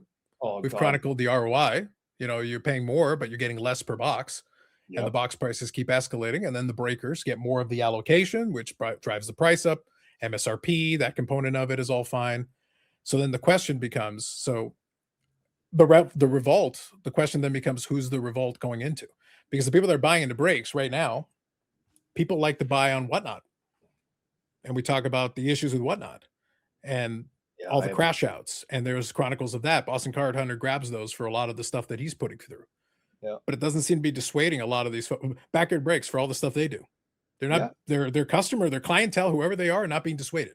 They're happy to keep buying and keep spending and keep playing around with it, even though they're not the people, they're not the swell fellas of that section.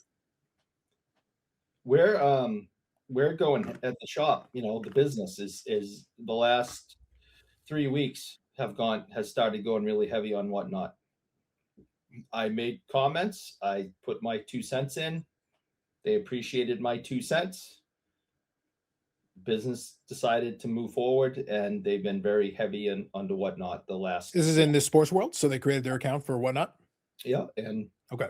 and I got, that's fine. Everyone has a right to do what's best for them and what they think is fine, but just because the company I work for is now, in the last 3 weeks been heavy onto whatnot, doesn't mean putting the app back on my phone. I'm not doing it. But I also don't go around preaching to people every single day or poo-pooing it or telling them that they're wrong for doing it. That's, I had an opportunity to give my opinion. I didn't just bring up the piece with backyard breaks and their filth. I brought up several issues I have with whatnot over the years since its existence. Mm-hmm. And they listened and they agreed with a lot of it. There was some back and forth on some other stuff, but the final decision isn't mine. And this is the direction the business went in. And okay, that's fine. Don't ask it. And I have been asked once to do a hockey. Hockey whatnot? Yeah, hockey card only segment, and I was like, I would tune into that crap. That'd be funny. I go, guys, don't ask me. You already know how I feel about it. And they went, oh yeah, okay, no problem. We thought they wanted to include me. They wanted to, have me do hockey, a hockey only segment, whatever it's called. And I politely declined. And they understood, and I didn't get any beef, from it. But yeah, I'm just not a fan. And I have been watching some of the things that Boston Card Hunter has been putting out, plus other Instagram accounts of just the inappropriateness, the little crazy behavior. People demanding tips because their card only sold for didn't sell for enough money. Yeah, and it's like, you're not getting it unless you give me a $50 tip, and it's like, whoa, wait a minute. And yet my issue is the company whatnot must be just as aware of these incidents as the public are, and Boston Card Hunter is. Why aren't they just saying, delete your account's deleted, get off our platform? How can they have videos of the same people participating in this behavior over and over again? Destroying cards, screaming at customers, demanding tips, filthy language, very aggressive, selling behavior. And yet the company just continues to let it happen. That makes no sense. If I went into Sports World tomorrow and started screaming at customers and demanding that they pay more than what I originally agreed to sell them something, and I'm going to carry this out to your car, and you better give me a $50 tip, because we only sold this to you for 120, and it's worth a lot more than that. So I'm going to carry it out to your car, and you better give me a $50 tip, or I'm going to smash it in the parking lot. How long do you think I'd be employed at Sports World? I think for the Sports World example, I think that's valid. I think where it gets tricky, and I think Boston Card Hunter is touching on it, it feels like they're trying to rush to an IPO. So it's like they don't really care. They're basically just putting bandages on things just to run to an IPO to try to cash out. They don't seem to be interested in developing the platform for the long run. It's like hand it off to whoever ends up buying it. Here you go. We cash out, get our money, and then we move on, which is not a long-term sustainable model. But it goes back to the idea. Mike was saying Revolt, and I'm like, revolt against corporate greed. The underlying concept was corporate greed. But I'm like, but the companies that are operating, all of them. So we start with one, but in this case, this is a platform. People complaining about ComC's turnaround time in terms of shipping getting worse, which it is. They finally had to acknowledge it. But it took months, Eric. It took months of it being bad for them to finally post a blog post and said, we're fixing it. We're doing the streamlining. Well, it's been a month since that, Eric. And I'm still hearing that people are still having long delays in getting their stuff. It hasn't translated. A month isn't going to fix anything. The problem has been going on 4 months, Eric, and I can tell you from sources that I go, they've known about that problem 4 months going back before. They only acknowleded it a month ago. Like any business would. Yeah, so it's not. So I'm not giving them. I'm not talking about 1 month to fix it. Right. It's been 3, 4, 5 months. Right, but now that it's open and it's out in the public, for the public to think, well, they raised the prices a month ago. They extended the shipping, a month ago. Whatever it is. This should all be fixed now. It's like, no, this has been an ongoing problem. You got to figure for at least 6 months. They're absolutely drowning, and they're looking for a life vest, and it's not going to get fixed anytime soon. Yeah. And so going back to the whatnot example, based on the scuttlebutt, the thing that people are talking about is that when eBay put money into them a couple of years back, because they injected some money into it, they made an investment. Presumably they have the option to purchase ComC if they want. So if you're sitting there, you just basically want to keep the steering wheel going and try to get ComC to eBay to buy you. And if they buy you, well, there you go. Then it's all the money that you need access to, and you're pretty much good. But then from the owner's perspective, then he's out, because the likelihood is he'd be in for a transition, and then, it's no longer his problem at that point. So basically, you just keep the car on the road, even if it's kind of on the side. You just keep it sort of on the road, and that's good enough. But all these companies seem to be having a problem keeping up. So, I mean, obviously the boom is continued because ComC has a problem, PSA has a problem.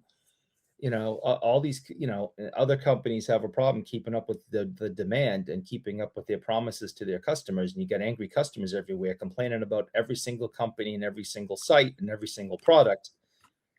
What's the solution? It's not just one company. It's not just PSA who gets 1 million+ cards a month and can't keep up. What is the solution in this hobby of ours where just about everybody is drowning because they can't keep up with the demand? When does the demand slow down? So that's the revolt part, Eric. What Mike was basically saying is that because these collectors get sick, then they stop patronizing, they stop doing. Well, ironically, if his prophecy became fulfilled, those companies would suddenly have a chance to catch up. And therefore it would allow them to then they'd be forced to be more competitive. Suddenly they'd be forced to be more responsive. I just don't see it, because as you said, it's been a problem for a while with a bunch of these companies, and yet the volume continues to go. It's not like the problem just started last week or a month ago or 6 months ago. So if the revolt was supposed to be coming, the problem is too many people still, it works well enough for what they need. And that's kind of my counter to it. It's still working well enough, even though it's not working satisfactorily, even though some people are getting very upset about it. The people that are getting very upset about it are very vocal. But then there's a bunch of other people who are like, it's good enough for what I need. And as long as that's true with enough people, it keeps the wheels going, because the stuff's still getting sent in. They raised the price, and it's not like submission stopped. They didn't. I mean, it even goes back as far as nobody is ever happy in general to even buying a box of cards and opening them and paying whatever they pay, whether they pay a little or they pay a lot. No one's ever happy, yet they keep doing it.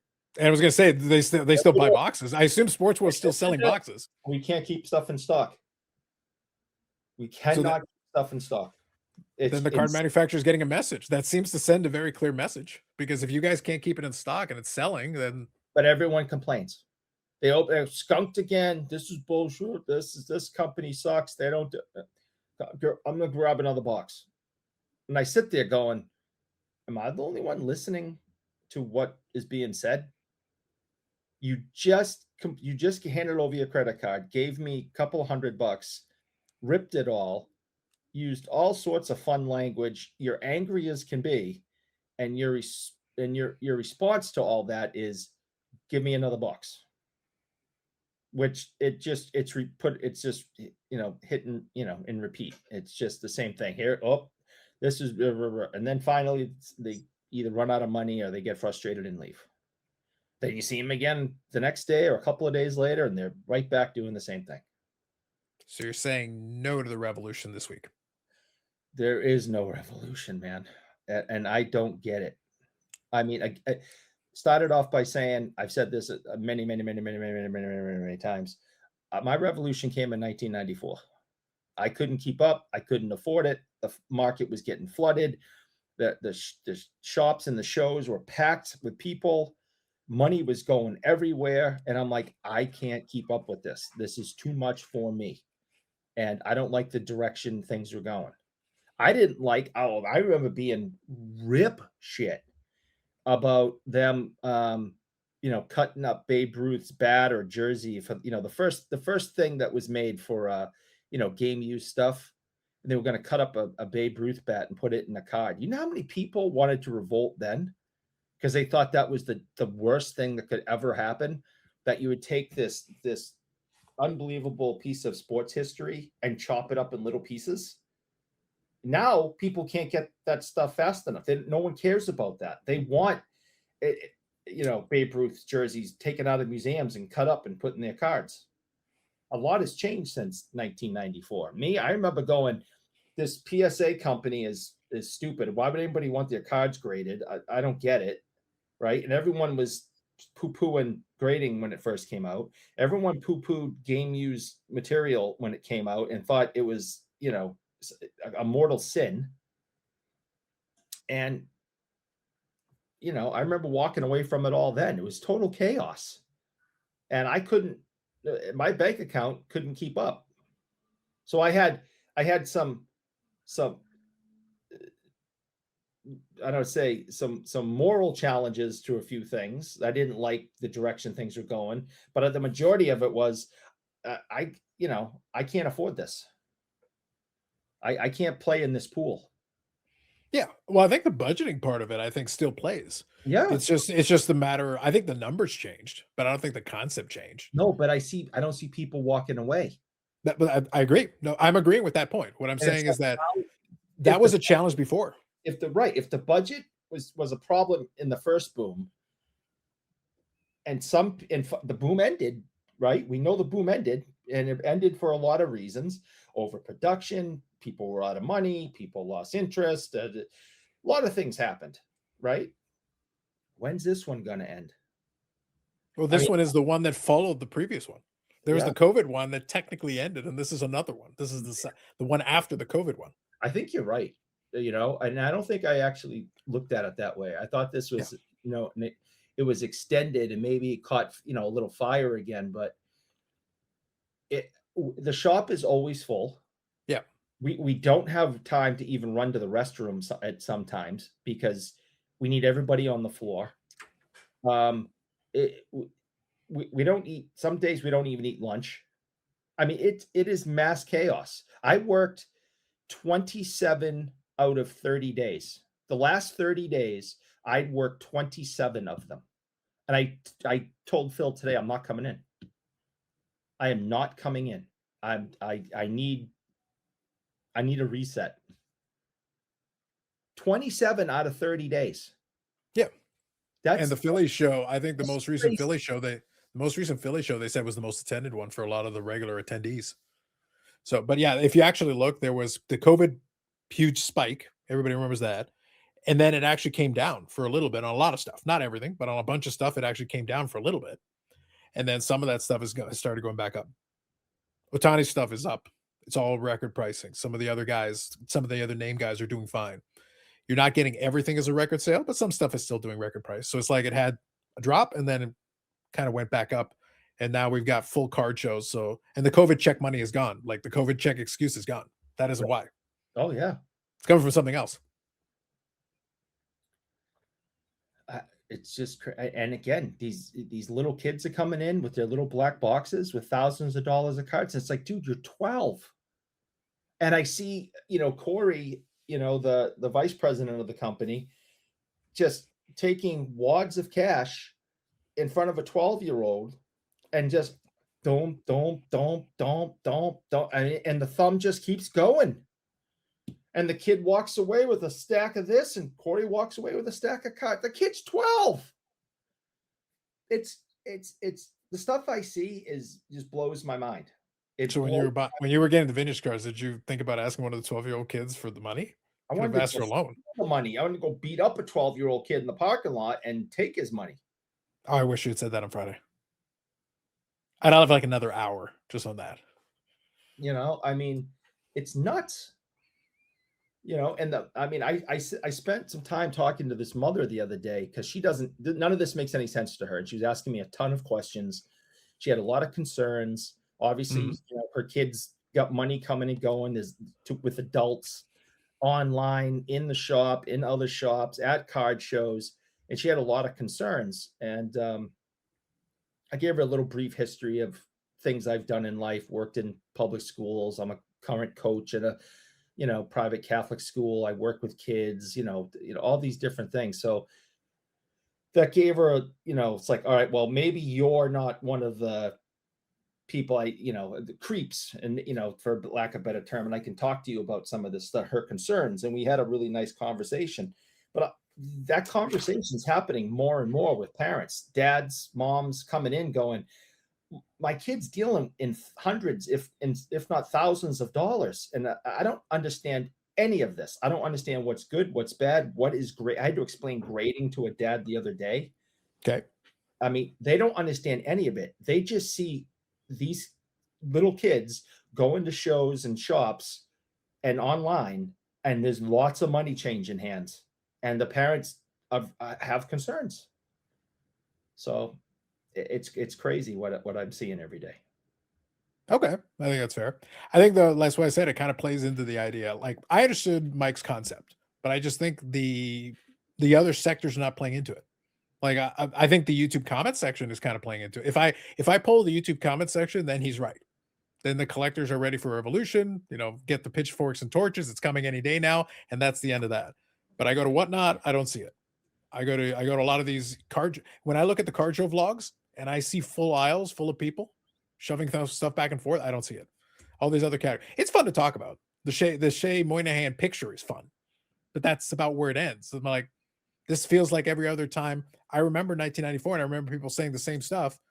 And yes, it stopped in 94. But part of that, Eric, was hockey lockout, baseball strike. That put a kibosh on a lot of stuff. The 1995 and 94 baseball years, the sets, basically they stopped making a bunch of sets. The 1995 top set is truncated compared to like a normal release because of that.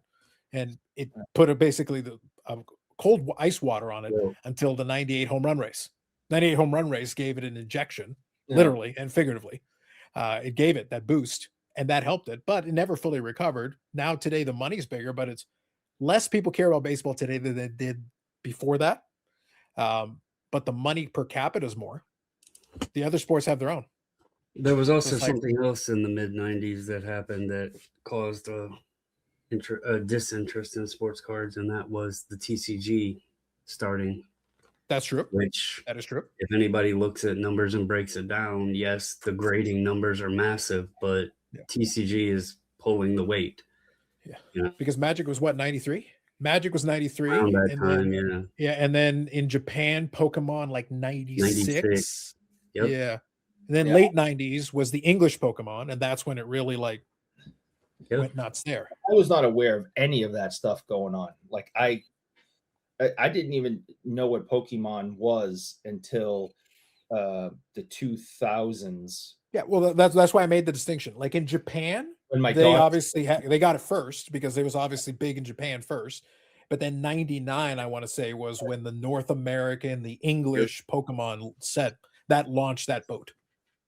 Yep, and then you obviously had, other things like video games and that internet, all of that stuff coming around, and it took away from the cards.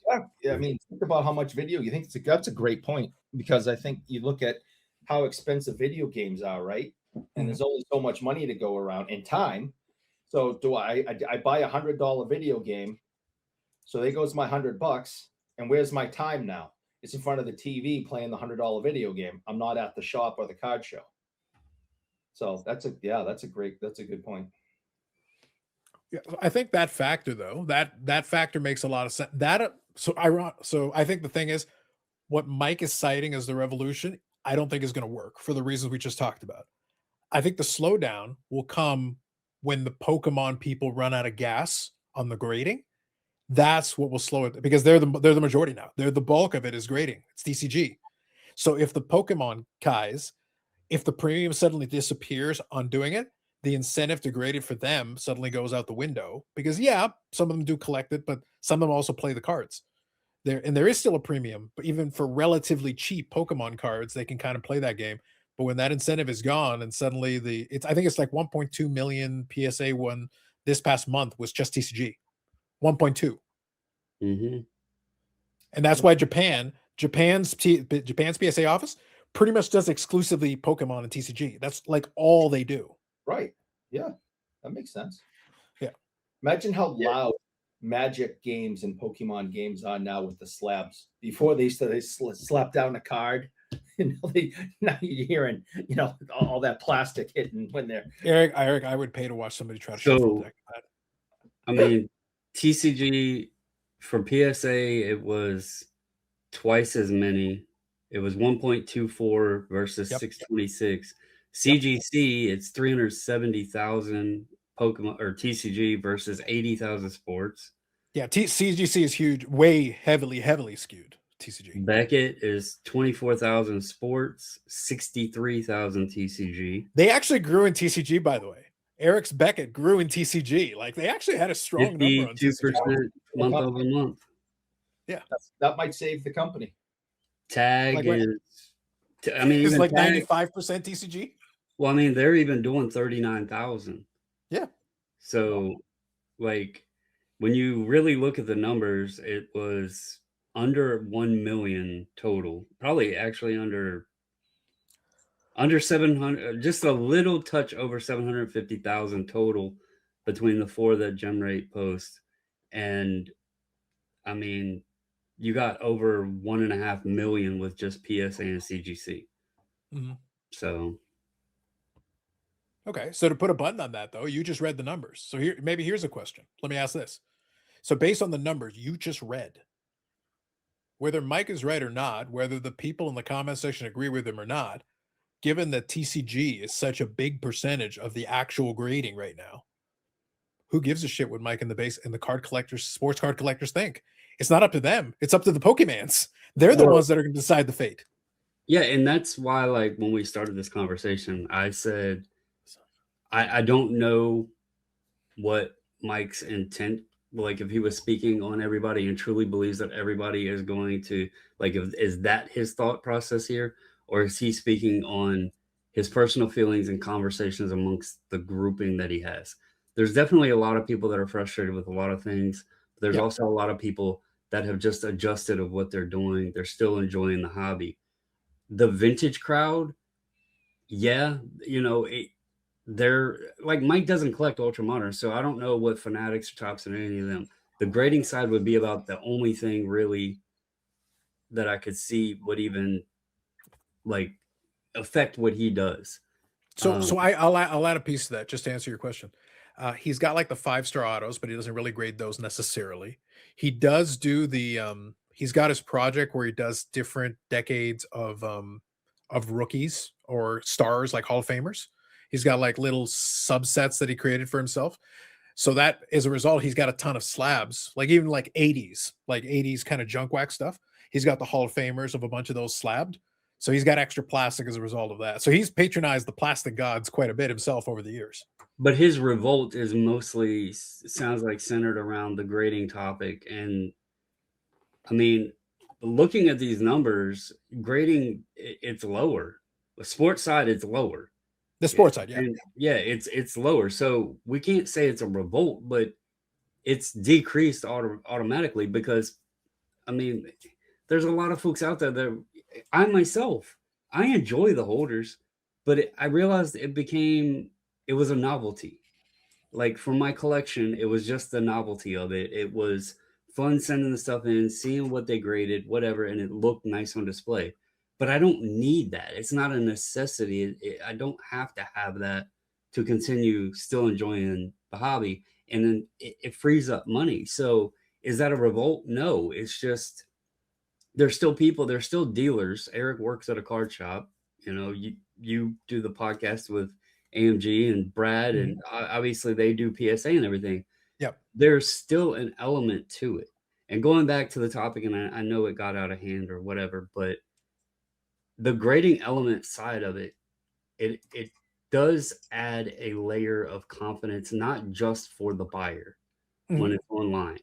It adds a layer of confidence for the seller as well.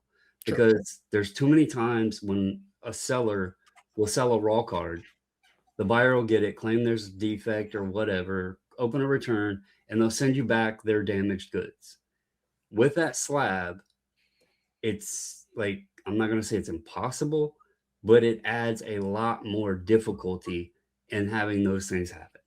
So there is an element to it for both parties there. It gives confidence to the buyer and it gives security to the seller. You have the authenticity guarantee thing, which they do raw as well. But I don't think grading will go away. And I think one of the biggest things that sucks in the grading space, and I know that, you know, there's many different reasons that have been given. I think the thing that hurt or took away the confidence the most was Collector's Universe obtaining Beckett and SGC, because at that moment you did then, there's still options, but you limited the confidence in some of the options. And I think that in itself was more of a deterrent for a lot of people than necessarily, you know, even Teapot's video. I think most everybody understands grading is subjective. They screw up all the time. It's going to be inconsistent of sorts. There's head scratchers and question marks a lot. I don't think that necessarily, it got a lot of attention, but I don't think that would be enough to throw people out and say, I'm not ever doing this again. Remove, like Dan talk, you know, you had Dan on, he was on Friday talking about his SGC orders. Yep. I mean, he was a supporter of SGC holding on, you know, to the lifeline, but they're so far in the shithole right now that they're even like, they had built up to something nice as an alternative, you know, confidence in the grading, quick turnarounds, cheap, you know, costs, everything. And now they're in a bad spot. And they're losing people in the confidence of the people who enjoyed using them. So I think that is a bigger thing. But as in terms of like grading going away, ask us 5 years ago, we wouldn't have expected to be where it is today.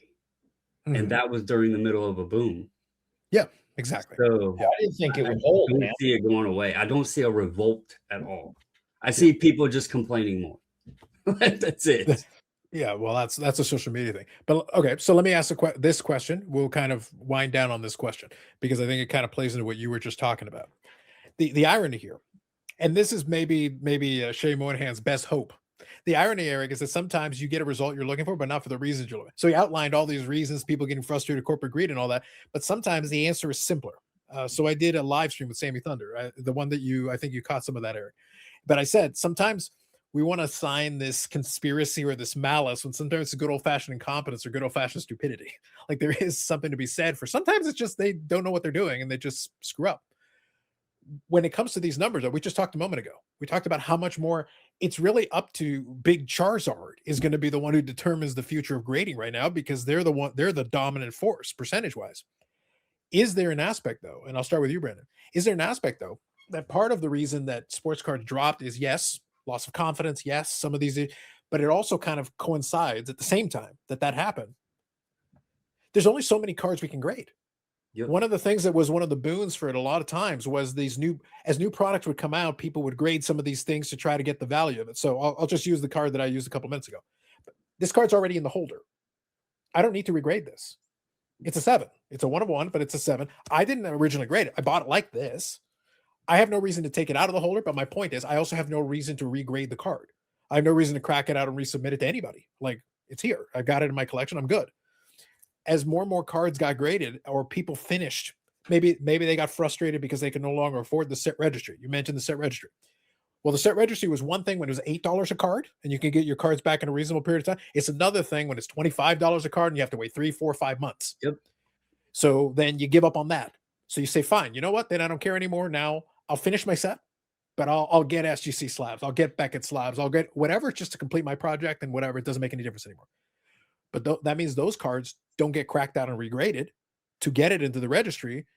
That removes some of the incentive. So at a certain point, there's no incentive for some of these cards to get regraded. So in other words, the sports card numbers will then continue to drop because for the vintage, there are still more vintage out there that are going to get graded for authentication or whatever purposes or resale, but not everything. And the stuff that's already graded, there's no reason to regrade it. Eric has that Bobby Orr card. I think it's got the old label on it. Is that Eric for the Bobby Orr rookie? I believe that is. Yeah, but here's the thing. It's in Eric's collection. There's no reason to ever crack it. He could technically crack it out and get the label upgraded, but Brandon, why? There's no reason to do it. He doesn't need to do it. I have OG, original first generation SGC slabs that I never, even as a bulksman, I never sent them in and had them redone because that was, to me, that was just a waste of money. I mean, if the slab was cracked or something, that's one thing, but yeah, exactly. That was just a waste of money. Yeah. But what I'm saying is that Eric's card there, go ahead. No, go finish. Yeah. All I was saying is that Eric's card there is in the pop report. At one time, it was part of the millions and millions of cards that have been graded. The thing is, it's still graded. It's still there. It's still intact, but it's out of circulation now. It is no longer going. We have no concerns that he's going to crack it and resubmit it because there's no incentive to do so. There's no reason for him to do it. This one was graded, but it's out of circulation now. It's in my collection. There's no reason for me to do. So this is now out. This is no longer an option to regrade because why? I don't need to do it. And there's a lot of cards like that now, millions of them now. So here is a theory that I have, and this is in the ultra modern side of things. It was just a few years ago, people would send in base cards. Yes. And they would be profitable. Mm-hmm. Silver, Prism Silvers, really good cards. You know, we have went so heavy in the parallel age. I don't think people necessarily even know what to grade anymore. And add on top of that, the cost of the products are so that they've inflated so much now that the need for a return of any sort on the product is so heavy that they can't then spend added funds at 20 or whatever per card to try to send them in, wait a few months to get them back. They've got to recoup that money. People are so addicted into the ripping, the gambling and everything else, and the credit cards are getting, maxed out and everything else. They can't wait. They can't spend more money to get them graded. So the option now is just move them raw. Remember the old thing where SGC was a great play because first to market always held a high premium in a graded card. You can go online now and the new products, you hardly see anything graded. It's not necessarily the first to market thing anymore. It's first to market raw is capitalizing on those prices now instead of the capitalizing on the first to market graded. And I really think it's a financial scenario now in a lot of the sports stuff. People are ripping, and then they got to recoup the funds, and they're just not sending stuff in that way either. To your point, though, on the old stuff, yes, there's a pipeline where it starts to trickle out, and there becomes less and less that gets sent in. That will affect it. But in the modern age, even though there's a lot more produced, a lot more printed, a lot more parallels, all of that, I think we're seeing a lot less of stuff being immediately sent in right away in any of that, because it's just they don't even know what the hell to send in, and it's not commanding the premium that it used to. The wait takes a while, and the advantage is just getting it to market first, not necessarily first graded. Mm-hmm. I think it's fair. I think the bottom line here, Eric, is that I think for right now, the irony is that Mike might be late. A lot of the collectors that he wanted to revolt might have already left the party. So there's no reason for them to revolt because they're not even participating in it anymore. It's like the people that are sending in are dealers sending in volume, but to Brandon's point, not everything, because some of it just doesn't, the ROI is not there, the turnaround time is not good enough, all these things. But then at the same time, there's still the repackers. The repackers may want to grab some volume, and for them, it might make so like the case hits or whatever, the kabooms and stuff like that. Maybe they want to try to make that as part of the repack to try to enhance the value. They'll take the kaboom, but slap it, put it in the holder, just to try to add a little, because that becomes their bigger hit. You know, that Josh Rosen card that sold for all that money. It's like, well, it was in a graded hold. Did you really need to put it in the graded holder? I don't know. Would it have sold for any different amount if it wasn't in it? I don't know. I genuinely have no idea. Here's actually something interesting with this. Since we're on this topic, and we talked about the Raw with the dynasties and all that. I seen this today, and it caught my attention because I actually own one of these. Okay. But in talks of grading and set and Raw and everything, so this is literally in a Fanatics one touch, with the sticker on top, and it's in the Nationals team store. Yep, that's right. Huh. $150. Numbered out of 10, Raw in a one touch with a Fanatic sticker on it. Like, they're not even grading, but they're putting them in the team stores. Yeah. But think about how much cheaper it is for them to do the one touch and a sticker, and they can add value by doing it through the team store in there, because Michael Rubin said they were going to be putting cards in those different avenues. So it's like, again, Eric, going back to the very beginning of the conversation, the old boss is gone. Here's the new boss, same as the old boss. Same as the old boss. I literally own one of the cards, and I will say, if somebody pays $150, you just paid like 2.5x what I paid. Well, everything at a pro shop, you name the team, everything at a pro shop is outrageously priced anyway. I've been to a bunch for different sports at different arenas and different this and that. And the price, I mean, a $20 hat's, $45, a $20 t-shirt's $55. I mean, everything at a pro shop, no matter where you go, is outrageous. So why wouldn't the card prices be any different? Well, it's got that Fanatics label on it too. Oh, well, and that's why the Fanatics sticker's huge. That's a big piece of the puzzle. I'm going to go on there right now and buy that. So for the Fanatics Overlords, this is a free one. If you make it a holographic sticker, you can charge an extra $50. Probably. You didn't think of that, did you? Mm-hmm. Just put a code on it and take a scan of the front and the back. You put the barcode in, and all you get is a big old scan. There you go, an extra $50. Just put an extra $50 on it. Shit, just that Fanatics should just start grading their own stuff.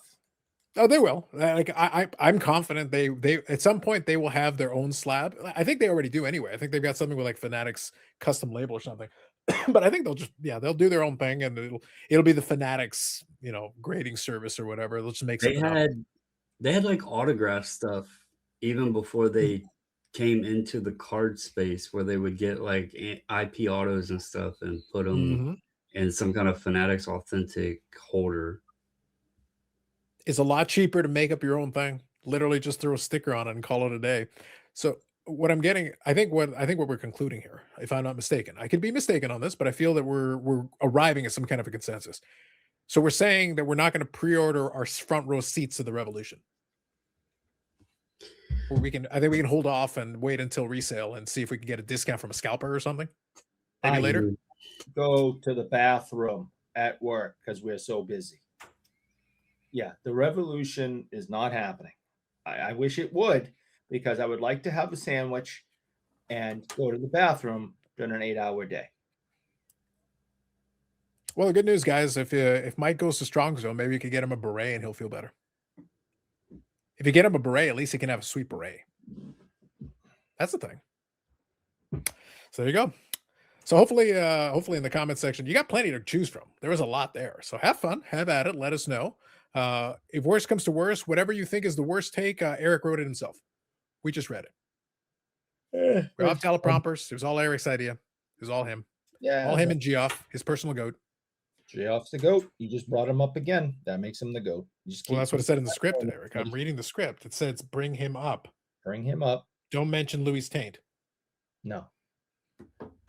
That'd be No. wrong. No. Yeah. we- So that's it. All right. So that calls it an episode 170. More videos coming up on the channel, live streams on Fridays, 8 p.m. Eastern Standard Time, the longest running episodic, whatever it is, we don't know.